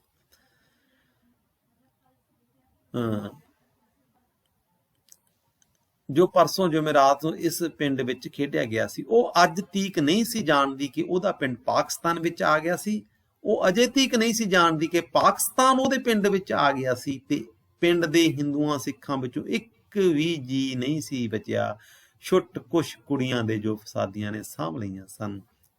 ਸਭ ਤੋਂ ਜਿਹੜੀ ਖਤਰਨਾਕ ਗੱਲ ਇਹ ਹੁੰਦੀ ਹੈ, ਜਦੋਂ ਵੀ ਕਿਤੇ ਕੋਈ ਸਮਾਜ ਦੇ ਵਿੱਚ ਉਥਲ ਪੁਥਲ ਹੁੰਦੀ ਹੈ, ਔਰਤ ਸਭ ਤੋਂ ਜ਼ਿਆਦਾ ਪ੍ਰਭਾਵਿਤ ਹੁੰਦੀ ਹੈ। ਔਰਤ ਦੇ ਜਦੋਂ ਭੈਣ, ਔਰਤ ਦੇ ਭਰਾ, ਔਰਤ ਦੇ ਪਤੀ ਜਾਂ ਔਰਤ ਦਾ ਪਿਓ ਜਦੋਂ ਇਸ ਦੁਨੀਆ ਤੋਂ ਚਲਿਆ ਜਾਂਦਾ ਹੈ, ਉਹਨੂੰ ਮਾਰ ਦਿੱਤਾ ਜਾਂਦਾ, ਉਦੋਂ ਬਾਅਦ ਔਰਤ ਦੇ ਜਿਹੜਾ ਦੁਖਾਂਤਕ ਜ਼ਿੰਦਗੀ ਸ਼ੁਰੂ ਹੁੰਦੀ ਹੈ ਵਿਦਿਆਰਥੀਓ। ਔਰ ਦੂਸਰੇ ਜਿਹੜੇ ਮਰਦ ਹੈ ਉਹਨੂੰ ਉਹਦੀ ਇੱਜ਼ਤ ਵੱਲ ਤੱਕਦੇ ਆ। ਇਹ ਅਸਲ ਦੇ ਵਿੱਚ ਗੱਲ ਹੋਈ ਹੈ। ਅਚਨਚੇਤ ਪ੍ਰੋਹਤਾਣੀ ਬੋਲੀ, ਵੇ ਦੀਨਿਆ ਮੇਰੀ ਬੱਕਰੀ ਨਹੀਂ ਉਹ ਵੇਖੀ ਕਿਤੇ? ਬੱਕਰੀ ਦੀਨੇ ਨੇ ਸੋਚਿਆ, ਇਹਨਾਂ ਦਿਨਾਂ ਵਿੱਚ ਜਦੋਂ ਫਸਾਦੀਆਂ ਦੀਆਂ ਧਾੜਾਂ ਨੇ ਹਥਿਆਏ ਮਵੇਸ਼ੀ ਲਵੇਰੀਆਂ ਸਮੇਤ ਰਿੰਨ ਪਕਾ ਕੇ ਰੜਕ ਛੱਡੇ ਸਨ। ਪ੍ਰੋਹਤਾਣੀ ਨੇ ਆਪਣੀ ਬੱਕਰੀ ਦੀ ਭਲੀ ਪੁੱਛੀ। ਕਹਿੰਦਾ ਵੀ ਇਹ ਫਿਰ ਉਜੜਿਆ ਜਾਵੇ, ਕਮਲੀ ਨੂੰ ਕੱਤਣ ਵਾਲੀ ਗੱਲ ਹੈ ਕਿ ਇਸ ਔਰਤ ਨੂੰ ਇਹ ਨਹੀਂ ਪਤਾ ਕਿ ਕਿੰਨੀ ਏਟ ਉੱਤੀ ਹੋ ਗਈ ਹੈ, ਇਹ ਆਪਣੀ ਬੱਕਰੀ ਲੱਭਦੀ ਪਈ ਹੈ। ਖੌਰੇ ਕਿੱਥੇ ਭੱਜੀ ਫਿਰਦੀ ਏ, ਬੁੱਢੀ ਕਹਿੰਦੀ ਗਈ। ਤੇ ਉੱਤੋਂ ਉਹ ਸੂਣ ਵਾਲੀ ਏ, ਮੇਰੇ ਤੋਂ ਤਾਂ ਹੁਣ ਆਪਣਾ ਆਪ ਨਹੀਂ ਸਾਂਭ ਹੁੰਦਾ, ਮੈਂ ਕਿੱਥੇ ਟੋਲਦੀ ਫਿਰਾਂ। ਨਾਲੇ ਉਹਨੇ ਕੋਈ ਮੈਨੂੰ ਫੜਾਈ ਦੇਣੀ ਏ। ਰੱਬ ਤੇਰਾ ਭਲਾ ਕਰੇ, ਜੇ ਕਿਤੇ ਤੇਰੀ ਨਜ਼ਰੀ ਪਵੇ ਤੇ ਬੰਨ ਛੱਡੀ ਸੂ। ਵੇਖੇ ਨਾ ਸੂਣ ਵਾਲੀ ਜੋ ਹੋਈ, ਮੈਂ ਆਣੀ ਆ ਕਿਤੇ ਬਾਹਰ ਹੀ ਨਾ ਸੂ ਪਵੇ। ਦੀਨਾ ਬੋਲਿਆ, ਮਾਈ ਕੋਈ ਨਹੀਂ ਗੀ ਤੇਰੀ ਬੱਕਰੀ, ਉਹ ਖਾਧੀ ਪੀਤੀ ਗਈ ਏ। ਲੋਕਾਂ ਨੂੰ ਉਹਦੇ ਡਕਾਰ ਪਏ ਆਉਂਦੇ ਨੇ, ਪਰ ਬੁੱਢੀ ਨੂੰ ਕੁਝ ਸੁਣਾਈ ਨਾ ਦਿੱਤਾ। ਉਹ ਆਪਣੀ ਗੱਲ ਉੱਚੀ ਆਵਾਜ਼ ਵਿੱਚ ਦੁਹਰਾਉਣ ਹੀ ਲੱਗੀ ਸੀ ਕਿ ਉਹਦੀ ਘਰ ਵਾਲੀ ਨੇ ਉਹਨੂੰ ਸੈਂਤ ਨਾਲ ਵਰਜ ਦਿੱਤਾ। ਤੇ ਆਹ ਵੇਖਣਾ ਪ੍ਰੋਤਾ ਨਹੀਂ ਬੋਲੀ, ਇਹ ਸੰਗਲੀ ਮੈਨੂੰ ਠਾਕਰ ਦੁਆਰੇ ਦੀ ਦਲਹੀਜ ਵਿੱਚੋਂ ਲੱਭੀ ਏ, ਖੌਰੇ ਚੰਦਰੀ ਸੰਗਲੀ ਕਿਵੇਂ ਤੁੜਾ ਗਈ ਸੀ। ਵੇਖ ਤੇ ਸਹੀ, ਆ ਤੇ ਛੱਲਾਈ ਟੁੱਕਿਆ ਗਿਆ ਏ, ਜਿਸ ਦੇ ਵਿੱਚ ਕੁੰਡੀ ਅੜਾਈ ਦੀ ਏ। ਮੈਂ ਆਖਿਆ ਜੂ ਜਾ ਕੇ ਦੀਨੇ ਨੂੰ ਆਖਾਂ ਮੈਨੂੰ ਸੰਗਲੀ ਤਾਂ ਜੋੜ ਦੇ। ਦੀਨੇ ਨੇ ਵੇਖਿਆ ਬੁੱਢੀ ਨੇ ਆਪਣੇ ਹੱਥ ਵਿੱਚ ਬੱਕਰੀ ਨੂੰ ਬੰਨਣ ਵਾਲੀ ਸੰਗਲੀ ਚੁੱਕੀ ਹੋਈ ਸੀ ਤੇ ਵਿਚਕਾਰੋਂ ਟੁੱਟੀ ਹੋਈ ਸੀ। ਬੱਕਰੀ ਦੀ ਧੌਣ ਤੇ ਪਏ ਕਿਸੇ ਤਿੱਖੇ ਟੋਕੇ ਦੇ ਵਾਰ ਨੇ ਸੰਗਲੀ ਨੂੰ ਵੀ 2 ਟੁੱਕ ਕਰ ਦਿੱਤਾ ਸੀ। ਕਿੰਨੇ ਚਿਰ ਤੋਂ ਦੀਨੇ ਦੀ ਘਰ ਵਾਲੀ ਬੁੱਢੀ ਨੂੰ ਵੇਖ ਰਹੀ ਸੀ। ਕਿੰਨੇ ਚਿਰ ਤੋਂ ਦੀਨੇ ਦੀ ਘਰ ਵਾਲੀ ਜਿਹੜੀ ਬੁੱਢੀ ਨੂੰ ਹੋਰ ਹੀ ਤਰ੍ਹਾਂ ਦੇ ਨਾਲ ਦੇਖ ਰਹੀ ਸੀ। ਉਹਦੇ ਅੰਦਰ ਕੋਈ ਉਥਲ ਪੁਥਲ ਹੋ ਗਈ ਜਾਪਦੀ ਸੀ। ਆਖਰ ਉਹਨੇ ਸੋਚਾਂ ਦੇ ਅੰਤ ਤੇ ਕੋਈ ਝਰੋਖਾ ਖੁੱਲਦਾ ਜਾਪਿਆ ਤੇ ਉਹ ਬੋਲੀ, ਚਾਚੀ ਪ੍ਰੋਹਤਾਨੀਏ, ਪਰਾਂ ਨੂੰ ਤੂੰ ਸਾਡੇ ਘਰ ਹੀ ਰਹਿ ਪੋ। ਠਾਕਰ ਦੁਆਰੇ ਵਿੱਚ ਤੂੰ ਕੱਲੀ ਮੁਕੱਲੀ ਬੈਠੀ ਰਹਿੰਦੀ ਏ, ਨਾਲੇ ਅੱਜ ਤਾਂ ਤੇਰਾ ਤਾਪ ਲੱਥਾ ਏ। ਇੱਥੇ ਆਪਣਾ ਰਿੰਨ ਪਕਾ ਲਈ, ਭਾਂਡੇ ਟਿੰਡੇ ਵੀ ਆਪਣੇ ਲੈ ਆ। ਇਹ ਅਸਲ ਦੇ ਵਿੱਚ ਭਾਂਡੇ ਟਿੰਡੇ ਆਪਣੇ ਲੈ ਆ ਕਿਉਂ ਕਿਹਾ ਕਿ ਇੱਕ ਧਰਮਾਂ ਦੇ ਵਿੱਚ ਅਲੱਗ-ਅਲੱਗ ਜਿਹੜੀਆਂ ਵੰਡੀਆਂ ਪਈਆਂ ਹੋਈਆਂ, ਉਹਨਾਂ ਵੰਡੀਆਂ ਦੇ ਵਿੱਚ ਇੱਕ ਦੂਜੇ ਦੇ ਭਾਂਡੇ ਦੇ ਵਿੱਚ ਵੀ ਨਹੀਂ ਖਾਂਦੇ ਸੀਗੇ। ਇੱਥੇ ਆਪਣਾ ਰਿੰਨ ਪਕਾ ਲਈ, ਭਾਂਡੇ ਟਿੰਡੇ ਵੀ ਆਪਣੇ ਲੈ ਆ। ਤੇਰਾ ਹਿੰਦੂ ਜਨਮ ਜੂ ਹੋਇਆ, ਤੁਲਸੀ ਵਾਢਿਓ ਆ ਲਵੇ ਫੇਰ ਚਲੇ ਜਾਇਆ ਜੇ। ਪ੍ਰੋਤਾਣੀ ਬਹੁਤੀ ਹੀ ਬੋਲੀ ਹੋ ਗਈ ਜਾਪਦੀ ਸੀ। ਸ਼ਾਇਦ ਮੋਹਰ ਕੇ ਤਾਪ ਨੇ ਉਹਦੇ ਕੰਨਾਂ ਤੇ ਝੱਪੇ ਚਾੜ ਦਿੱਤੇ ਸਨ। ਇੰਨੀ ਲੰਮੀ ਗੱਲ ਵਿੱਚ ਉਹਨੇ ਕੇਵਲ ਤੁਲਸੀ ਦਾ ਨਾਂ ਹੀ ਸੁਣਿਆ ਸੀ। ਵਿਦਿਆਰਥੀਓ, ਅਸਲ ਦੇ ਵਿੱਚ ਇਹ ਨਾ ਇੱਕ ਪ੍ਰਤੀਕਾਤਮਕ ਪਾਤਰ ਹੀ ਸਮਝੋ ਤੁਸੀਂ, ਜਿਹੜਾ ਬੋਲਾ ਹੈ ਜਿਹਨੇ ਕੁਝ ਦੇਖਿਆ ਨਹੀਂ ਸੀ। ਅਸਲ ਦੇ ਵਿੱਚ ਇਸ ਤਰ੍ਹਾਂ ਦੇ ਫਸਾਦਾਂ ਨੂੰ ਉਹ ਲੋਕ ਹੀ ਸੁਖੀ ਹੋਣਗੇ ਜਿਨ੍ਹਾਂ ਨੇ ਉਹ ਚੀਜ਼ ਨਾ ਤਾਂ ਸੁਣੀ ਹੋਵੇ ਨਾ ਦੇਖੀ ਹੋਵੇ, ਕਿਉਂਕਿ ਇੰਨਾ ਕਹਿਰ ਦੁਨੀਆ ਦੇ ਉੱਪਰੋਂ ਕਿਤੇ ਨਹੀਂ ਹੋਇਆ ਸੀ। ਇਹ ਔਰਤ ਪਾਤਰ ਦੇ ਵਿੱਚੋਂ ਅਸਲ ਦੇ ਵਿੱਚ ਕਹਾਣੀਕਾਰ ਨੇ ਕਿ ਇੱਕ ਅਜਿਹਾ ਪਾਤਰ ਸਿਰਜਿਆ ਜਿਹੜਾ ਉਸ ਸਮੁੱਚੇ ਦੁਖਾਂਤ ਤੋਂ ਪਰਾਂ ਰਹਿੰਦਾ, ਨਾ ਤਾਂ ਉਹਦੀ ਆਵਾਜ਼ ਸੁਣਦੀ ਹੈ, ਨਾ ਉਹਨੂੰ ਦੇਖਦੀ ਹੈ, ਨਾ ਉਹ ਪਿੰਡੇ ਤੇ ਹੰਢਾਈ ਹੈ ਚੀਜ਼ ਸਾਰੀ। ਉਹਨੂੰ ਕੋਈ ਪਤਾ ਹੀ ਨਹੀਂ ਕਿ ਪਾਕਿਸਤਾਨ ਬਣ ਗਿਆ, ਪਾਕਿਸਤਾਨ ਦੇ ਵਿੱਚ ਜਿੰਨੇ ਵੀ ਹਿੰਦੂ ਸਿੱਖ ਉਹ ਮਾਰ ਦਿੱਤੇ ਗਏ ਆ, ਉਹਨੂੰ ਪਤਾ ਨਹੀਂ ਇਹ ਚੀਜ਼ ਦਾ ਬਿਲਕੁਲ ਹੀ। ਇਹ ਇਸ ਤਰ੍ਹਾਂ ਦਾ ਇੱਕ ਪਾਤਰ ਹੈ। ਮੈਂ ਜੋ ਤੈਨੂੰ ਆਣੀ ਆ, ਤੁਲਸੀ ਵਾਂਢੇ ਗਿਆ ਏ, ਰਾਮੇ ਸ਼ਾਹ ਦੀ ਧੀ ਦਾ ਸ਼ਗਨ ਲੈ ਕੇ ਨਵੇਂ ਚੱਕ ਕੁੜਮਾਂ ਦੇ ਘਰ ਗਿਆ ਏ। ਅੱਸੂ ਦੀ ਪਹਿਲੀ ਨੂੰ ਪ੍ਰੀਤੋ ਦਾ ਸਾਹ ਸੁਧਿਆ ਏ। ਸ਼ਾਹ ਨੂੰ ਮੈਂ ਆਖਿਆ, ਪਰਾਂ ਐਤਕੀ ਮੈਨੂੰ ਇੱਕ ਗਊ ਮਾਨਸ ਛੱਡੀ। ਕਹਿੰਦੀ ਵੀ ਮੈਂ ਤਾਂ ਉਹਨੂੰ ਪਹਿਲਾਂ ਹੀ ਪੱਕੀ ਕੀਤੀ ਹੋਈ ਹੈ ਕਿ ਇੱਕ ਮੈਨੂੰ ਗਊ ਹੈ ਜਿਹੜੀ ਤੂੰ ਉਹ ਦਾਨ ਕਰ ਛੱਡੀ, ਕਿਉਂਕਿ ਇਹ ਅਸਲ ਦੇ ਵਿੱਚ ਇੱਕ ਤਰ੍ਹਾਂ ਦੇ ਲਾਗੀ ਟਾਈਪ ਲੋਕ ਹੈ ਜਿਹੜੇ ਕਿਸੇ ਦੀਆਂ ਵਿਆਹਾਂ ਦੇ ਵਿੱਚ ਉਸ ਤਰ੍ਹਾਂ ਦੇ ਸਾਹਿਆਂ ਦੇ ਵਿੱਚ ਕੰਮ ਕਰਦੇ ਆ, ਔਰ ਉਹ ਅਮੀਰ ਲੋਕ ਆ ਜਿਹੜੇ ਉਹਨਾਂ ਨੂੰ ਦਾਨ ਦਿੰਦੇ ਆ। ਤੇ ਹੋਰ ਕੀ ਸ਼ਾਹਾਂ ਦੇ ਘਰ ਢੰਗ ਕੋਈ ਨਿਤ ਪੈਂਦੇ ਨੇ। ਕਹਿੰਦੇ ਸ਼ਾਹਾਂ ਦੇ ਘਰ ਖੁਸ਼ੀਆਂ ਨਿਤ ਥੋੜ੍ਹੀ ਆਉਂਦੀਆਂ। ਨਾਲੇ ਤੂੰ ਆਪ ਸਿਆਣੀ ਏ, ਤੁਲਸੀ ਦੀ ਖੁਸ਼ਕੀ ਵਾਲੀ ਜਾਣ ਏ, ਘਰ ਵਿੱਚ ਦੁੱਧ ਦਹੀਂ ਦੀ ਮੌਜ ਰਹੇਗੀ। ਬੁੱਢੀ ਦੀ ਗੱਲ ਅਣਸੁਣੀ ਕਰਦੀ ਦੀਨੇ ਦੀ ਘਰ ਵਾਲੀ ਦੀਨੇ ਦੀਆਂ ਨਜ਼ਰਾਂ ਭਾਲ ਰਹੀ ਸੀ ਤੇ ਉਹ ਕੁਝ ਆਖਣਾ ਚਾਹੁੰਦੀ ਸੀ, ਕੁਝ ਮਸ਼ਵਰਾ ਕਰਨਾ ਚਾਹੁੰਦੀ ਸੀ, ਪਰ ਉਹਦੇ ਬੋਲਣ ਤੋਂ ਪਹਿਲਾਂ ਹੀ ਦੀਨਾ ਬੋਲ ਉੱਠਿਆ। ਮੈਂ ਜਾਣਦਾ ਵਾਂ ਜੋ ਤੇਰੇ ਦਿਲ ਵਿੱਚ ਏ, ਪਰ ਇਹ ਗੱਲ ਸਾਥੋਂ ਪੁੱਗਣੀ ਨਹੀਂ। ਮੈਨੂੰ ਕੋਈ ਉਜ਼ਰ ਨਹੀਂ, ਪਰ ਇਹਨੂੰ ਕਿਹੜੇ ਭੜੋਲੇ ਪਾ ਕੇ ਰੱਖੇਂਗੀ। ਆਪਣੀ ਘਰ ਵਾਲੀ ਨਾਲ ਗੱਲ ਕਰ ਰਿਹਾ, ਆਪਣੀ ਵਾਈਫ ਨਾਲ ਗੱਲ ਕਰ ਰਿਹਾ। ਕਹਿੰਦੇ ਵੀ ਮੈਨੂੰ ਕੋਈ ਉਜ਼ਰ ਨਹੀਂ, ਵੀ ਇਹ ਆਪਣੇ ਘਰੇ ਰੱਖ ਲਾ ਬੇਸ਼ੱਕ, ਪਰ ਇਹਨੂੰ ਕਿਹੜੇ ਭੜੋਲਾ ਹੁੰਦਾ ਵਿਦਿਆਰਥੀਓ, ਅੰਨ ਸਾਂਭਣ ਵਾਲਾ ਇੱਕ ਵੱਡੀ ਸਾਰੀ ਮਿੱਟੀ ਦੀ ਬਣਾਏ ਹੋਏ ਢੋਲ ਟਾਈਪ। ਹੁਣੇ ਉਹ ਤੇਰੇ ਢਿੱਡੋਂ ਜੰਮੇ ਆਦਮਬੋਧ ਕਰਦੇ ਆਉਣਗੇ। ਕਹਿੰਦੇ ਜਿਹੜੇ ਤੇਰੇ ਪੁੱਤ ਆ ਉਹ ਆਉਣਗੇ, ਉਹ ਦੰਗਈ ਹੈਗੇ ਆ ਤੇ ਤੂੰ ਜਾਣਦੀ ਹੈ ਉਹਨਾਂ ਤੋਂ ਕੋਈ ਗੱਲ ਲੁਕੀ ਨਹੀਂ ਰਹਿੰਦੀ। ਉਹਨਾਂ ਨੂੰ ਅਜੋਂ ਪਤਾ ਲੱਗ ਜਾਣਾ ਹੈ ਤੇ ਫਿਰ ਉਹਨਾਂ ਸਾਡੀ ਉਹ ਬਾਬ ਕਰਨੀ ਹੈ ਜੋ ਕਦੀ ਕਿਸੇ ਨਾ ਕੀਤੀ। ਬਾਬ ਹੁੰਦਾ ਸਾਡੀ ਉਹ ਹਾਲਤ ਕਰਨੀ ਹੈ। ਬੁੱਢੀ ਜਾਣੇ ਦੀਨੇ ਦੀ ਘਰ ਵਾਲੀ ਨੂੰ ਨੇ ਤਰਲਿਆਂ ਆਪਣੇ ਪਿੰਡ ਦੇ ਖਤਰਮੇ, ਕਹਿੰਦੀ ਆਪਣੇ ਪਿੰਡ ਦਾ ਇੱਕ ਖੱਤਰੀਆਂ ਦਾ ਪਰਿਵਾਰ ਹੈ ਇਹ, ਤੇ ਇਹ ਤਾਂ ਆਪਣੇ ਲਾਗੀ ਹੈ ਕਿ ਆਪਣੇ ਪਿੰਡ ਦੀ ਸ਼ੋਭਾ ਨੇ। ਇਹ ਦੀ ਇੱਕੋ ਇੱਕ ਨਿਸ਼ਾਨੀ ਹੈ, ਇਹਨੂੰ ਤਾਂ ਕਹਿੰਦੀ ਰੱਖ ਲਈਏ ਆਪਾਂ। ਠਾਕਰ ਦੁਆਰੇ ਪੁੱਤ ਰਾਣੀ, ਅੱਲਾ ਦਾ ਨਾਂ ਲੈਣ ਵਾਲੀਏ, 2-4 ਦਿਨਾਂ ਦੀ ਗੱਲ ਏ, ਇਹਦਾ ਪੁੱਤ ਵਾਢਿਓ ਮੁੜ ਆਏ ਲਵੇ, ਫਿਰ ਇਹਨਾਂ ਨੂੰ ਕਿਸੇ ਹੋਰ ਪਿੰਡ ਘੱਲ ਦਿਆਂਗੇ। ਕਿਹੜੇ ਪਿੰਡ ਘੱਲੇਗੀ ਇਹਨੂੰ? ਦੀਨੇ ਨੇ ਚੀਕ ਕੇ ਆਖਿਆ, ਕਿਹੜਾ ਪਿੰਡ ਰਹਿ ਗਿਆ ਏ ਜਿੱਥੇ ਇਹ ਬੱਚੀ ਰਹੇਗੀ? ਤੇ ਇਹਦਾ ਪੁੱਤਰ ਉਹੀ, ਉਹ ਹੁਣ ਵਾਂਢਿਓ ਨਹੀਂ ਮੁੜਨ ਲੱਗਾ, ਉਹ ਐਤਕੀ ਉੱਥੇ ਵਾਂਢੇ ਗਿਆ ਏ ਜਿੱਥੇ ਕੋਈ ਨਹੀਂ ਮੁੜਦਾ। ਕਹਿੰਦੀ ਉਹ ਤਾਂ ਇਸ ਦੁਨੀਆ ਤੋਂ ਹੀ ਚਲਿਆ ਗਿਆ, ਦੰਗਈਆਂ ਨੇ, ਦੰਗੇ ਕਰਨ ਵਾਲੇ ਲੋਕਾਂ ਨੇ ਉਹਨੂੰ ਮਾਰ ਦਿੱਤਾ, ਧਰਮ ਦੇ ਠੇਕੇਦਾਰਾਂ ਨੇ ਤਾਂ ਉਹਨੂੰ ਮਾਰ ਦਿੱਤਾ। ਨਵੇਂ ਚੱਕ ਦੇ ਸਭ ਖੱਤਰੀ ਮਾਰੇ ਗਏ ਨੇ, ਕੋਈ ਵੀ ਪਾਣ ਜੋਗਾ ਨਹੀਂ ਬਚਿਆ, ਇਹਨਾਂ ਦੇ ਵਿੱਚੋਂ ਕੋਈ ਵੀ ਬੰਦਾ ਬਚਿਆ ਨਹੀਂ ਜਿਹੜਾ ਇਸ ਧਰਮ ਦੇ ਨਾਲ ਸੰਬੰਧਿਤ ਹੋਵੇ ਜਾਂ ਇਸ ਕੁਣਬੇ ਨਾਲ ਸੰਬੰਧਿਤ ਹੋਵੇ। ਤੀਵੀਂ ਦਾ ਮੂੰਹ ਹਿੱਸ ਗਿਆ, ਉਹਦਾ ਮੂੰਹ ਹੋਰ ਉੱਤਰ ਗਿਆ ਵਿਚਾਰੀ ਦਾ। ਕੰਮ ਦੀ ਉਂਗਲੀ ਉਹਨੇ ਆਪਣੇ ਬੁੱਲਾਂ ਨਾਲ ਜੋੜੀ ਤੇ ਬੋਲੀ, ਹੌਲੀ ਨਹੀਂ ਬੋਲ ਹੁੰਦਾ ਤੇ ਇੱਥੋਂ ਕੀ ਹੁਣ ਉਹਨੂੰ ਸੁਣਾ ਕੇ ਹੀ ਛੱਡੇਗਾ ਕਿ ਉਹਦਾ ਪੁੱਤਰ ਮਾਰਿਆ ਗਿਆ ਏ? ਹੁਣ ਤੱਕ ਉਹਨਾਂ ਬਹੁਤੀਆਂ ਗੱਲਾਂ ਗੋਸ਼ਿਆਂ ਵਿੱਚ ਕੀਤੀਆਂ ਸਨ, ਕਾਰਨਰ ਦੇ ਵਿੱਚ, ਖੂੰਜਿਆਂ ਦੇ ਵਿੱਚ ਖੜ ਕੇ ਗੋਸ਼ਾ ਹੁੰਦਾ, ਕੋਈ ਖੂੰਜਾ ਲੁੱਕ ਕੇ ਗੱਲ ਕਰਨੀ, ਓਲੇ ਹੋ ਕੇ ਗੱਲ ਕਰਨੀ ਜਾਂ ਹੌਲੀ ਹੌਲੀ ਗੱਲ ਕਰਨੀ। ਹੁਣ ਤੱਕ ਉਹਨਾਂ ਬਹੁਤੀਆਂ ਗੱਲਾਂ ਗੋਸ਼ਿਆਂ ਵਿੱਚ ਕੀਤੀਆਂ ਸਨ, ਪਰ ਇਹ ਗੋਸ਼ੇ ਬੇਲੋੜੇ ਸਨ। ਉਹ ਕਿੰਨੀਆਂ ਹੀ ਉੱਚੀਆਂ ਗੱਲਾਂ ਕਰਕੇ ਬੁੱਢੀ ਨੂੰ ਕੋਈ ਕਨਸੋ ਨਹੀਂ ਸੀ ਪੈਣੀ, ਉਹ ਬੁੱਢੀ ਨੂੰ ਤਾਂ ਸੁਣਦਾ ਹੀ ਕੁਝ ਨਹੀਂ ਸੀਗਾ। ਬੁੱਢੀ ਨੇ ਆਪਣੇ ਤਾਪ ਲਹੂਰੀਆਂ ਅੱਖਾਂ ਉਹਨਾਂ ਦੇ ਮੂੰਹ ਤੇ ਗੱਡੀਆਂ ਤੇ ਖਿੱਚ ਕੇ ਬੋਲੀ, ਤੁਸਾਂ ਦੋਹਾਂ ਦੀ ਕੀ ਕੁਸਰ ਮੁਸਰ ਲਾਈ ਹੋਈ ਏ? ਤੂੰ ਤੇ ਤੂੰ ਦੀਨਿਆ ਮੇਰੇ ਵੱਲ ਵੇਂਦਾ ਹੀ ਨਹੀਂ, ਭੈੜਿਆ ਜੋੜ ਦਿੰਦਾ ਰਤਾ, ਇਹ ਵੀ ਕੋਈ ਵੱਡਾ ਕੰਮਾਂ ਵਿੱਚੋਂ ਕੰਮ ਏ। ਕਹਿੰਦੀ ਤੂੰ ਮੇਰੀ ਸੰਗਲੀ ਜੋੜ ਦਿੰਦਾ, ਇਹ ਕੋਈ ਕੰਮ ਵਾਲਾ ਗੱਲ ਥੋੜੀ ਹੈ। ਕੱਲ ਆਵੀਂ ਮਾਈ ਆਪਣਾ ਮੂੰਹ ਬੁੱਢੀ ਦੇ ਕੰਨ ਨਾਲ ਜੋੜਦਾ ਦੀਨਾ ਗੱਜਿਆ, ਅੱਜ ਮੈਨੂੰ ਵੇਲ ਨਹੀਂ ਤੇ ਟੁਰਦੀ ਵੀਹੋ ਹੁਣ ਘਰ ਨੂੰ। ਕਹਿੰਦੀ ਵੀ ਹੁਣ ਤੂੰ ਘਰੇ ਜਾ, ਕੋਈ ਗੱਲ ਨਹੀਂ, ਕੱਲ ਨੂੰ ਆ ਜੀ, ਮੈਂ ਤੇਰੀ ਬਣਾ ਦੂੰਗਾ। ਹਲਾ ਗੋਡਿਆਂ ਤੇ ਹੱਥ ਰੱਖ ਕੇ ਉੱਠਦੀ ਬੁੱਢੀ ਕਰਾਹੀ, ਉੱਠਾਂ ਤੂੰ ਕੱਲ ਆਣਾ ਏ ਤੇ ਕੱਲ ਹੀ ਸਹੀ, ਪਰ ਬੱਕਰੀ ਮੇਰੀ ਦਾ ਧਿਆਨ ਰੱਖੀ, ਲੈ ਮੈਂ ਹੁਣ ਆਖ ਚੱਲੀਆਂ ਹੂੰ, ਨਜ਼ਰੀ ਆਵੇ ਤਾਂ ਬੰਨ ਛੱਡੀ, ਖੌਰੇ ਰੁੜ ਪੁੜ ਜਾਣੀ, ਕਿੱਥੇ ਭੱਜੀ ਫਿਰਦੀ ਏ। ਤੇ ਇਸ ਤੋਂ ਪਹਿਲਾਂ ਕਿ ਦੀਨੇ ਦੀ ਘਰ ਵਾਲੀ ਉਹਨੂੰ ਰੋਕਦੀ, ਲੜਖੜਾਉਂਦੀ ਹੋਈ ਬੁੱਢੀ ਬਾਹਰ ਗਲੀ ਵਿੱਚ ਨਿਕਲ ਤੁਰੀ। ਇਸ ਬੁੱਢੜੀ ਨੇ ਕਿੰਨਾ ਵਕਤ ਖਰਾਬ ਕਰ ਦਿੱਤਾ ਸੀ। ਕੰਮ ਦੇ ਹਰਜ ਦਾ ਦੀਨੇ ਨੂੰ ਬੜਾ ਮੰਦਾ ਲੱਗ ਰਿਹਾ ਸੀ। ਇੰਨੇ ਚਿਰ ਨੂੰ ਉਹਨੇ 5 ਛਵੀਆਂ ਤਿਆਰ ਕਰ ਦੇ ਲੈਣੀਆਂ ਸਨ ਤੇ ਵਸ਼ੀਰੇ ਨੇ ਇਹ ਤਾਂ ਨਹੀਂ ਸੀ ਪੁੱਛਣਾ ਕਿ ਉਹ ਕਿਹੜੀਆਂ ਵਾਧੂ ਸਿਰ ਖਪਾਈਆਂ ਵਿੱਚ ਲੱਗਾ ਰਿਹਾ ਸੀ। ਉਹਨੇ ਤਾਂ 50 ਛਵੀਆਂ ਗਿਣ ਕੇ ਰਖਵਾ ਲੈਣੀਆਂ ਸਨ।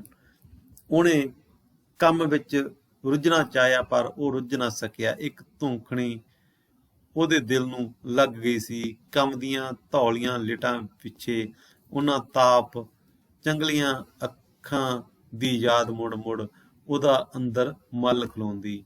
ਅੱਗ ਦੇ 2-2 ਮੋਟੇ ਵਾਂਢਿਆਂ ਵਾਂਗ ਉਹ ਅੱਖਾਂ ਉਹਦੇ ਦਿਮਾਗ ਵਿੱਚ ਧੱਸਦੀਆਂ ਗਈਆਂ। ਜਿਹੜੀ ਗੱਲ ਉਹਨੂੰ ਸਭ ਤੋਂ ਬਹੁਤੀ ਉਪਰਾਮ ਕਰ ਰਹੀ ਸੀ ਉਹ ਬੁੱਢੜੀ ਦੀ ਅਣਜਾਣਤਾ ਸੀ। ਉਹ ਕੁਝ ਨਹੀਂ ਸੀ ਜਾਣਦੀ। ਉਹ ਨਹੀਂ ਸੀ ਜਾਣਦੀ ਕਿ ਤੁਲਸੀ ਨੇ ਕਦੀ ਵਾਂਢਿਓ ਨਹੀਂ ਆਉਣਾ। ਰਿਸ਼ਤੇਦਾਰੀ ਜਿੱਥੇ ਗਿਆ ਉਹਨੇ ਵਾਪਸ ਨਹੀਂ ਆਉਣਾ। ਨਾ ਹੀ ਪ੍ਰੀਤੋ ਦਾ ਉਹ ਸਾਹਾ ਕਦੀ ਪੁੱਗਣਾ ਏ। ਪ੍ਰੀਤੋ ਨੂੰ ਤਾਂ ਉਹਦੇ ਪਿਓ ਦੀ ਹਵੇਲੀ ਸਮੇਤ ਵਸੀਰੇ ਨੇ ਸਾਂਭ ਲਿਆ ਸੀ। ਆਹ ਦੁਖਾਂਤ ਵਿਦਿਆਰਥੀਓ ਇਸ ਕਹਾਣੀ ਦਾ। ਜਿਸ ਕੁੜੀ ਦੀ ਗੱਲ ਕਰਦਾ, ਜਿਸ ਦੇ ਵਿਆਹ ਦੀ ਗੱਲ ਕਰਦਾ ਹੈ, ਉਸ ਦੇ ਪਿਓ ਨੂੰ ਮਾਰ ਕੇ ਉਹਦੀ ਹਵੇਲੀ ਤਾਂ ਵਸੀਰੇ ਨੇ ਪਹਿਲਾਂ ਹੀ ਸਾਂਭ ਲਈ ਸੀ। ਇਹ ਗੱਲ ਵਸੀਰੇ ਨੇ ਬੜੀ ਮਾੜੀ ਕੀਤੀ ਸੀ। ਧੀਆਂ ਭੈਣਾਂ ਦੀ ਇੱਜ਼ਤ ਸਭ ਦੀ ਸਾਂਝੀ ਸੀ। ਪਰਾਈਆਂ ਧੀਆਂ ਦੀ ਇੱਜ਼ਤ ਆਪਣੀਆਂ ਧੀਆਂ ਵਰਗੀ ਸੀ। ਤੇ ਕੌਣ ਸੀ ਜੋ ਆਪਣੀਆਂ ਧੀਆਂ ਦੀ ਬੇਪਤੀ ਨੂੰ ਸਵਾਬ ਆਖਦਾ, ਆਪਣੀਆਂ ਧੀਆਂ ਦੀ ਬੇਪਤੀ ਨੂੰ ਜਿਹੜਾ ਸ਼ਾਬਾਸ਼ੀ ਕਹਿੰਦਾ ਜਾਂ ਉਹਦੇ ਤੇ ਫਖਰ ਕਰਦਾ, ਇਹ ਕਿਹੋ ਜਿਹਾ ਬੰਦਾ ਸੀ। ਇਸ ਕਰਕੇ ਵਿਦਿਆਰਥੀ ਹੁਣ ਇਸ ਕਹਾਣੀ ਦੇ ਵਿੱਚ 2 ਧਿਰਾਂ ਹੋ ਗਈਆਂ। ਇੱਕ ਤਾਂ ਵਸ਼ੀਰਾ ਜਿਹੜਾ ਕਿ ਮਾੜੇ ਕੰਮ ਕਰਦਾ, ਦੂਸਰਾ ਉਹਦਾ ਜਿਹੜਾ ਪਿਓ ਆ ਤੇ ਉਹਦੀ ਜਿਹੜੀ ਮਾਂ ਹੈਗੀ ਹੈ ਉਹ ਚੰਗੀ ਸੋਚ ਦੇ ਮਾਲਕ ਨੇ, ਉਹ ਮਾਨਵਤਾਵਾਦੀ ਲੋਕ ਨੇ। ਬੇਸ਼ੱਕ ਵਸ਼ੀਰੇ ਦਾ ਪਿਓ ਡਰਦਾ ਵਸ਼ੀਰੇ ਤੋਂ ਛਵੀਆਂ ਬਣਾ ਕੇ ਦੇ ਰਿਹਾ ਉਹਨਾਂ ਨੂੰ, ਪਰ ਕਿਤੇ ਨਾ ਕਿਤੇ ਵਸ਼ੀਰਾ ਇਸ ਗੱਲ ਨੂੰ ਜਾਣਦਾ ਹੈਗਾ, ਕਿਤੇ ਨਾ ਕਿਤੇ ਵਸ਼ੀਰੇ ਦਾ ਪਿਓ ਇਸ ਗੱਲ ਨੂੰ ਜਾਣਦਾ ਲੋਹਾਰ ਕਿ ਜੋ ਵੀ ਮੈਂ ਕਰ ਰਿਹਾ ਹੈਗਾ ਇਹ ਗਲਤ ਕਰ ਰਿਹਾ ਹੈਗਾ। ਇਸੇ ਲਈ ਉਹਨੇ ਬਾਰ-ਬਾਰ ਇਹ ਚੀਜ਼ਾਂ ਨੂੰ ਸੋਚ ਰਿਹਾ ਦੀਨਾ ਲੋਹਾਰਾ ਜਿਹੜਾ ਹੁਣ ਉਹ ਮਾਨਵਵਾਦੀ ਚਿਹਰਾ ਉਹਦਾ ਸਾਹਮਣੇ ਆਉਣ ਲੱਗ ਪਿਆ। ਅਚਨਚੇਤ ਇੱਕ ਭਿਆਨਕ ਝਾਕੀ ਦੀਨੇ ਦੀ ਯਾਦ ਵਿੱਚ ਉੱਪਰ ਆਈ। ਪ੍ਰੀਤੋਂ ਡਾਂਡਾ ਮਾਰ ਮਾਰ ਕੇ ਆਪਣੇ ਪਿਓ ਦੀ ਲਾਸ਼ ਨਾਲ ਚੁੰਬੜ ਰਹੀ ਸੀ ਤੇ ਵਸ਼ੀਰਾ ਉਸਨੂੰ ਗੁੱਤੋਂ ਧਰੂ ਕੇ ਲੈ ਗਿਆ ਸੀ। ਡੰਡਿਆਂਦੀ ਵਾਸਤੇ ਪਾਉਂਦੀ ਉਹ ਉਹਦੇ ਮਗਰ ਘਸੀਟਦੀ ਗਈ ਸੀ। ਫਿਰ ਅਚਨਚੇਤ ਉਹ ਚੁੱਪ ਹੋ ਗਈ ਤੇ ਜਿਵੇਂ ਹਲਾਲ ਹੋਣ ਤੋਂ ਪਹਿਲਾਂ ਭੇਡ ਚੁੱਪ ਕਰ ਜਾਂਦੀ ਹੈ। ਪਸ਼ੂਆਂ ਦੀ ਤਰ੍ਹਾਂ ਔਰਤਾਂ ਦੀ ਜ਼ਿੰਦਗੀ ਹੋਈ ਸੀ। ਇਸ ਜਿਹੜਾ 1947 ਦਾ ਜਿਹੜਾ ਕਾਂਡ ਸੀਗਾ ਉਹਦੇ ਵਿੱਚ ਔਰਤਾਂ ਦੀ ਜਿਹੜੀ ਸਥਿਤੀ ਸੀ ਪਸ਼ੂਆਂ ਨਾਲੋਂ ਵੀ ਮਾੜੀ ਹੋ ਗਈ ਸੀ। ਇਹ ਗੱਲ ਕਹਾਣੀਕਾਰ ਕਹਿ ਰਿਹਾ। ਜਿਸ ਤਰ੍ਹਾਂ ਇੱਕ ਬੱਕਰੀ ਨੂੰ ਮਾਰ ਕੇ ਖਾ ਗਏ ਸੀਗੇ ਜਾਂ ਇਸੇ ਤਰ੍ਹਾਂ ਨਾਲ ਹੋਰ ਪਸ਼ੂਆਂ ਨੂੰ ਮਾਰ ਮਾਰ ਕੇ ਖਾਈ ਜਾਂਦੇ ਸੀ ਜਿਨ੍ਹਾਂ ਦੀ ਮਾਲਕੀ ਹਿੰਦੂ ਸਿੱਖਾਂ ਕੋਲੇ ਸੀਗੀ, ਉਸੇ ਤਰ੍ਹਾਂ ਉਹਨਾਂ ਦੀਆਂ ਔਰਤਾਂ ਦੀ ਵੀ ਉਸ ਤਰ੍ਹਾਂ ਦੁਰਗਤੀ ਕੀਤੀ ਗਈ ਸੀਗੀ। ਇਸ ਜਿਹੜਾ 47 ਦਾ ਦੰਗੇ ਸੀ ਉਹਦੇ ਵਿੱਚ। ਇੱਧਰ ਪੰਜਾਬ ਦੇ ਵਿੱਚ ਵੀ ਵਿਦਿਆਰਥੀ ਬਹੁਤ ਸਾਰੇ ਦੰਗੇ ਹੋਏ ਸੀ ਉਦੋਂ। ਪੰਜਾਬ ਦੇ ਵਿੱਚੋਂ ਵੀ ਜਿਹੜੇ ਮੁਸਲਮਾਨ ਸੀਗੇ ਉਹਨਾਂ ਦੀ ਉਹੀ ਹਾਲਤ ਹੋਈ ਸੀ ਜਿਹੜੀ ਉੱਧਰਲੇ ਹਿੰਦੂ ਤੇ ਸਿੱਖਾਂ ਨਾਲ ਹੋਈ ਸੀ। ਤੇ ਉਹ ਵਸ਼ੀਰੇ ਦਾ ਪਿਓ ਬਰੂਹਾਂ ਵਿੱਚ ਖਲੋਤਾ ਚੁੱਪ-ਚਾਪ ਨਰਕੀ ਝਾਕੀ ਵੇਖਦਾ ਰਿਹਾ ਸੀ। ਉਹਨੇ ਵਸ਼ੀਰੇ ਨੂੰ ਨਹੀਂ ਸੀ ਵਰਜਿਆ, ਉਹਨੂੰ ਧੌਣੋਂ ਫੜ ਕੇ ਲੰਬਾ ਨਹੀਂ ਸੀ ਪਾਇਆ, ਆਪਣੀ ਧੀ ਦੀ ਪੱਤ ਬਚਾਉਣ ਲਈ ਕੋਈ ਹੀਲਾ ਨਹੀਂ ਸੀ ਕੀਤਾ। ਪ੍ਰੀਤੋ ਦੇ ਪੀਲੇ ਭੂਕ ਬਾਲ ਮੂੰਹ ਦੇ ਝਾਂਵਲੇ ਦੀਨੇ ਦੀਆਂ ਅੱਖਾਂ ਸਾਹਮਣੇ ਨੱਚਣ ਲੱਗੇ ਤੇ ਉਹਦੀਆਂ ਡਾਂਡਾਂ ਉਹਦੇ ਕੰਨਾਂ ਵਿੱਚ ਗੂੰਜਦੀਆਂ ਗਈਆਂ। ਇੱਕਾ ਇੱਕ ਉਹਨੂੰ ਕਾਂਬਾ ਛਿੜ ਗਿਆ, ਬੜੇ ਜ਼ੋਰ ਦਾ ਕਾਂਬਾ ਜੋ ਜਾਪਦਾ ਸੀ ਠੰਡੀ ਯੱਖ ਮੌਤ ਦਾ ਸੁਨੇਹਾ ਸੀ। ਉਹਨੂੰ ਜਾਪਿਆ ਇਹ ਕਾਂਬਾ ਮੱਠਾ ਕਰਨ ਦਾ ਇੱਕੋ ਇੱਕ ਤਰੀਕਾ ਇਹ ਸੀ ਕਿ ਉਹ ਭੱਠੀ ਵਿੱਚੋਂ ਮੱਘਦੇ ਲੋਹੇ ਦੇ ਟੋਟੇ ਚੁੱਕ ਕੇ ਆਪਣੀ ਹਿੱਕ ਨਾਲ ਘੁੱਟ ਲਵੇ। ਪਰ ਇਹ ਉਹਦਾ ਸਿਰ ਕਿਵੇਂ ਤਪ ਰਿਹਾ ਸੀ। ਸਾਰੀ ਦੀ ਸਾਰੀ ਭੱਠੀ ਉਹਦੇ ਸਿਰ ਵਿੱਚ ਗੱਡੀ ਗਈ ਸੀ। ਉਹਨੇ ਦੋਹਾਂ ਹੱਥਾਂ ਨਾਲ ਆਪਣੇ ਸਿਰ ਨੂੰ ਘੁੱਟਿਆ। ਹੱਥਾਂ ਦੀਆਂ ਤਲੀਆਂ ਜਿਵੇਂ ਸੇਕ ਨਾਲ ਚਲੂ ਹੋਣੀਆਂ ਗਈਆਂ। ਉਹਨੂੰ ਜਾਪਿਆ ਉਹ ਪਾਗਲ ਹੋ ਜਾਏਗਾ, ਕੁਝ ਕਰ ਵਹੇਗਾ, ਉਹਨੂੰ ਨਸ ਜਾਣਾ ਚਾਹੀਦਾ ਸੀ ਦੂਰ, ਇਸ ਸਭ ਕਾਸੇ ਤੋਂ ਬਹੁਤ ਦੂਰ। ਅਸ਼ੋਪਲੇ ਜਿਹੇ ਉਹਨੇ ਬਾਰੀ ਖੋਲੀ ਤੇ ਬਾਹਰ ਕੁੱਦ ਪਿਆ। ਕਿੰਨਾ ਚਿਰ ਉਹ ਬਾਹੋਦਾਹੀ ਖੇਤਾਂ ਵਿੱਚ ਭੌਂਦਾ ਰਿਹਾ। ਦੁਪਹਿਰ ਸ਼ਾਮ ਵਿੱਚ ਵੱਟ ਰਹੀ ਸੀ। ਜਿਹੜੀ ਦੁਪਹਿਰ ਸੀਗੀ ਉਹ ਸ਼ਾਮ ਵਿੱਚ ਵੱਟ ਰਹੀ ਸੀ। ਦਮੇਲ ਕੋਲ ਕਿਸੇ ਨੇ ਸੂਰਜ ਨੂੰ ਕਤਲ ਕਰ ਦਿੱਤਾ ਸੀ। ਜਿਹੜੀ ਇਹ ਧਰਤੀ ਤੇ ਆਕਾਸ਼ ਵਿਚਕਾਰਲੀ ਜਗ੍ਹਾ ਸੀ ਉੱਥੇ ਸੂਰਜ ਛੁਪ ਗਿਆ ਸੀ। ਕਹਿਣ ਦਾ ਭਾਵ ਉੱਥੇ ਸੂਰਜ ਜਦੋਂ ਛਿਪ ਜਾਂਦਾ ਉਦੋਂ ਬਾਅਦ ਰਾਤ ਸ਼ੁਰੂ ਹੋ ਜਾਂਦੀ ਹੈ। ਸੂਰਜ ਦਾ ਕਤਲ ਕਰ ਦਿੱਤਾ ਭਾਵ ਇਹੀ ਚੀਜ਼ ਹੈ। ਮਾਸੂਮਾਂ ਦੇ ਲਹੂ ਨਾਲ ਸਾਰਾ ਅਸਮਾਨ ਰੰਗਿਆ ਗਿਆ ਸੀ। ਸੂਰਜ ਪ੍ਰਕਾਸ਼ ਹੁੰਦਾ, ਪੋਜ਼ਿਟਿਵ ਥਿੰਕਿੰਗ ਹੁੰਦੀ ਹੈ, ਔਰ ਹਨੇਰਾ ਨੈਗੇਟਿਵ ਚੀਜ਼ ਹੁੰਦੀ ਹੈ। ਚੰਨ ਖਤਮ ਹੋ ਗਿਆ ਸੀ, ਖੁਸ਼ੀ ਦਾ ਪ੍ਰਤੀਕ ਚਾਨਣ ਖਤਮ ਹੋ ਗਿਆ ਸੀ, ਸੂਰਜ ਖਤਮ ਹੋ ਗਿਆ ਸੀ। ਸੂਰਜ ਵੰਡਣ ਵਾਲੀ ਜਿਹੜੀ ਲੋ ਸੀ ਉਹ ਖਤਮ ਹੋ ਗਈ ਸੀ ਵਿਦਿਆਰਥੀਓ, ਔਰ ਉਹਦਾ ਕਤਲ ਕਰ ਦਿੱਤਾ ਸੀ ਗੈਰ ਮਾਨਵਵਾਦੀ ਲੋਕਾਂ ਨੇ, ਵਸ਼ੀਰੇ ਵਰਗਿਆਂ ਨੇ ਤੇ ਧਾਰਮਿਕ ਆਗੂਆਂ ਨੇ। ਮਾਸੂਮਾਂ ਦੇ ਲਹੂ ਨਾਲ ਸਾਰਾ ਸਮਾਨ ਰੰਗਿਆ ਗਿਆ ਸੀ। ਇਹ ਲਹੂ ਖਾਲਾਂ ਦੇ ਆਂਡਾਂ ਦੇ ਪਾਣੀਆਂ ਵਿੱਚ ਵੀ ਘੁਲ ਗਿਆ ਸੀ। ਖਾਲਾਂ ਦੇ ਵਿੱਚ, ਖੇਤਾਂ ਦੇ ਕਿਆਰਿਆਂ ਦੇ ਵਿੱਚ, ਨਦੀਆਂ ਨਹਿਰਾਂ ਦੇ ਵਿੱਚ ਇਹ ਸਾਰਾ ਕੁਛ ਵਾਪਰਿਆ ਜਦੋਂ ਇਨਸਾਨਾਂ ਨੂੰ ਵੱਢ ਕੇ ਸਿੱਟਿਆ ਗਿਆ ਸੀ। ਉਹ ਕਮਾਦ ਕਿਸਨੇ ਚੂਪਣਾ ਸੀ ਜਿਸ ਦੇ ਲਹੂ ਦੇ ਛਿੱਟੇ ਪਏ ਸਨ। ਉਹ ਕਪਾਹਾਂ ਕਿਸਨੇ ਹੰਡਾਣੀਆਂ ਸਨ ਜਿਨ੍ਹਾਂ ਦੀ ਸਿੰਜਾਈ ਲਹੂ ਨਾਲ ਹੋਈ ਸੀ। ਤੇ ਲਹੂ ਨਾਲ ਬੱਤਰੀਆਂ ਉਹਨਾਂ ਪੈੜੀਆਂ ਵਿੱਚ ਕਿਹੋ ਜਿਹੀ ਕਣਕ ਉਗਣੀ ਸੀ। ਇਹ ਸਾਰੀ ਚੀਜ਼ਾਂ ਇਸ ਦੁਨੀਆ ਦੇ ਵਿੱਚ ਹੀ ਵਾਪਰੀਆਂ ਸੀ। ਚਾਰੇ ਪਾਸੇ ਲਹੂ ਦਾ ਤਰੌਕਾ ਉਹਦੇ ਹੱਥਾਂ ਦੀਆਂ ਬਣਾਈਆਂ ਛਵੀਆਂ ਨਾਲ ਕੀਤਾ ਗਿਆ ਸੀ। ਹੱਡ ਤੇ ਮਾਸ ਦੀ ਇਹ ਫਸਲ ਉਹਦੇ ਹੱਥਾਂ ਦੀਆਂ ਬਣਾਈਆਂ ਬਲਮਾਂ ਤੇ ਗੰਡਾਸੀਆਂ ਨਾਲ ਬੀਜੀ ਗਈ ਸੀ। ਜਿਹੜੇ ਉਹਨੇ ਹਥਿਆਰ ਬਣਾਏ ਸੀ ਉਹਨਾਂ ਕਰਕੇ ਹੀ ਮਾਨਵਤਾ ਵੱਢੀ ਜਾ ਰਹੀ ਸੀ। ਤੇ ਜਿਹੜੇ 2-4 ਬਚੇ ਰਹੇ ਸਨ ਉਹਨਾਂ ਲਈ ਛਵੀਆਂ ਉਹ ਬਣਾ ਕੇ ਹਟਿਆ ਸੀ। ਕੱਲ ਰਾਤ ਤੱਕ ਉਹਨਾਂ ਦਾ ਵੀ ਸਫਾਇਆ ਹੋ ਜਾਣਾ ਸੀ। ਜਿਹੜੇ ਹਥਿਆਰ ਉਹਨੇ ਬਣਾਏ ਸੀ ਉਹਨੇ ਨਾਲ ਮਾਨਵਤਾ ਦਾ ਘਾਣ ਹੋਇਆ ਸੀ। ਉਹ ਗੁਨਾਹਗਾਰ ਸੀ, ਘੋਰ ਗੁਨਾਹਗਾਰ ਸੀ। ਵਸ਼ੀਰੇ ਦੀ ਮਾਂ ਨੇ ਸੱਚੀ ਆਖਿਆ ਸੀ। ਘੱਟ ਤੋਂ ਘੱਟ ਨਵੀਆਂ ਬਣਾਈਆਂ ਛਵੀਆਂ ਉਹਨੂੰ ਵਸ਼ੀਰੇ ਹੋਰਾਂ ਦੇ ਹੱਥਾਂ ਨਹੀਂ ਸਨ ਲੱਗਣ ਦੇਣੀਆਂ ਚਾਹੀਦੀਆਂ। ਏਦਾਂ ਕਰਨ ਨਾਲ ਉਹਦੇ ਗੁਨਾਹਾਂ ਦਾ ਕਾਫਰਾ ਨਹੀਂ ਸੀ ਚੱਲਿਆ, ਕਫਾਰਾ ਨਹੀਂ ਸੀ ਹੋ ਚੱਲਿਆ। ਪਰ ਹੁਣ ਹੋਰ ਉਹ ਕਰ ਵੀ ਕੀ ਸਕਦਾ ਸੀ। ਕਹਿੰਦਾ ਜਿਹੜੇ ਉਹਨੇ ਗੁਨਾਹ ਕੀਤੇ ਸੀ ਉਹ ਘਟ ਨਹੀਂ ਸਕਦੇ ਸੀ, ਪਰ ਹੁਣ ਹੋ ਵੀ ਕੀ ਸਕਦਾ ਸੀ। ਉਹ ਬਾਹੋ ਦਾ ਹੀ ਪਿੰਡ ਵੱਲ ਨੱਠ ਪਿਆ। ਵਸੀਰੇ ਦੇ ਆਦਮੀਆਂ ਦੇ ਪਹੁੰਚਣ ਤੋਂ ਪਹਿਲਾਂ ਉਹ ਘਰ ਆਪੜਨਾ ਚਾਹੁੰਦਾ ਸੀ। ਛਵੀਆਂ ਨੂੰ ਕਿਸੇ ਖੂਹ ਜਾਂ ਖਾਲ ਵਿੱਚ ਸੁੱਟ ਦੇਣਾ ਚਾਹੁੰਦਾ ਸੀ, ਜਿੱਥੋਂ ਉਹਨਾਂ ਦੀ ਉੱਗ ਸੁੱਗ ਨਾ ਨਿਕਲੇ। ਜਦੋਂ ਉਹ ਪਿੰਡ ਲਾਗੇ ਪੁੱਜਾ ਤਾਂ ਰਾਤ ਪੈ ਚੁੱਕੀ ਸੀ ਤੇ ਥਿੰਦੇ ਚੰਨ ਦੀ ਘਸਮੈਲੀ ਚਾਨਣੀ ਗਲੀ ਵਿੱਚ ਘਰਾਂ ਦੇ ਧੁੰਦਲੇ ਪਰਛਾਵੇਂ ਛੁੱਟ ਰਹੀ ਸੀ।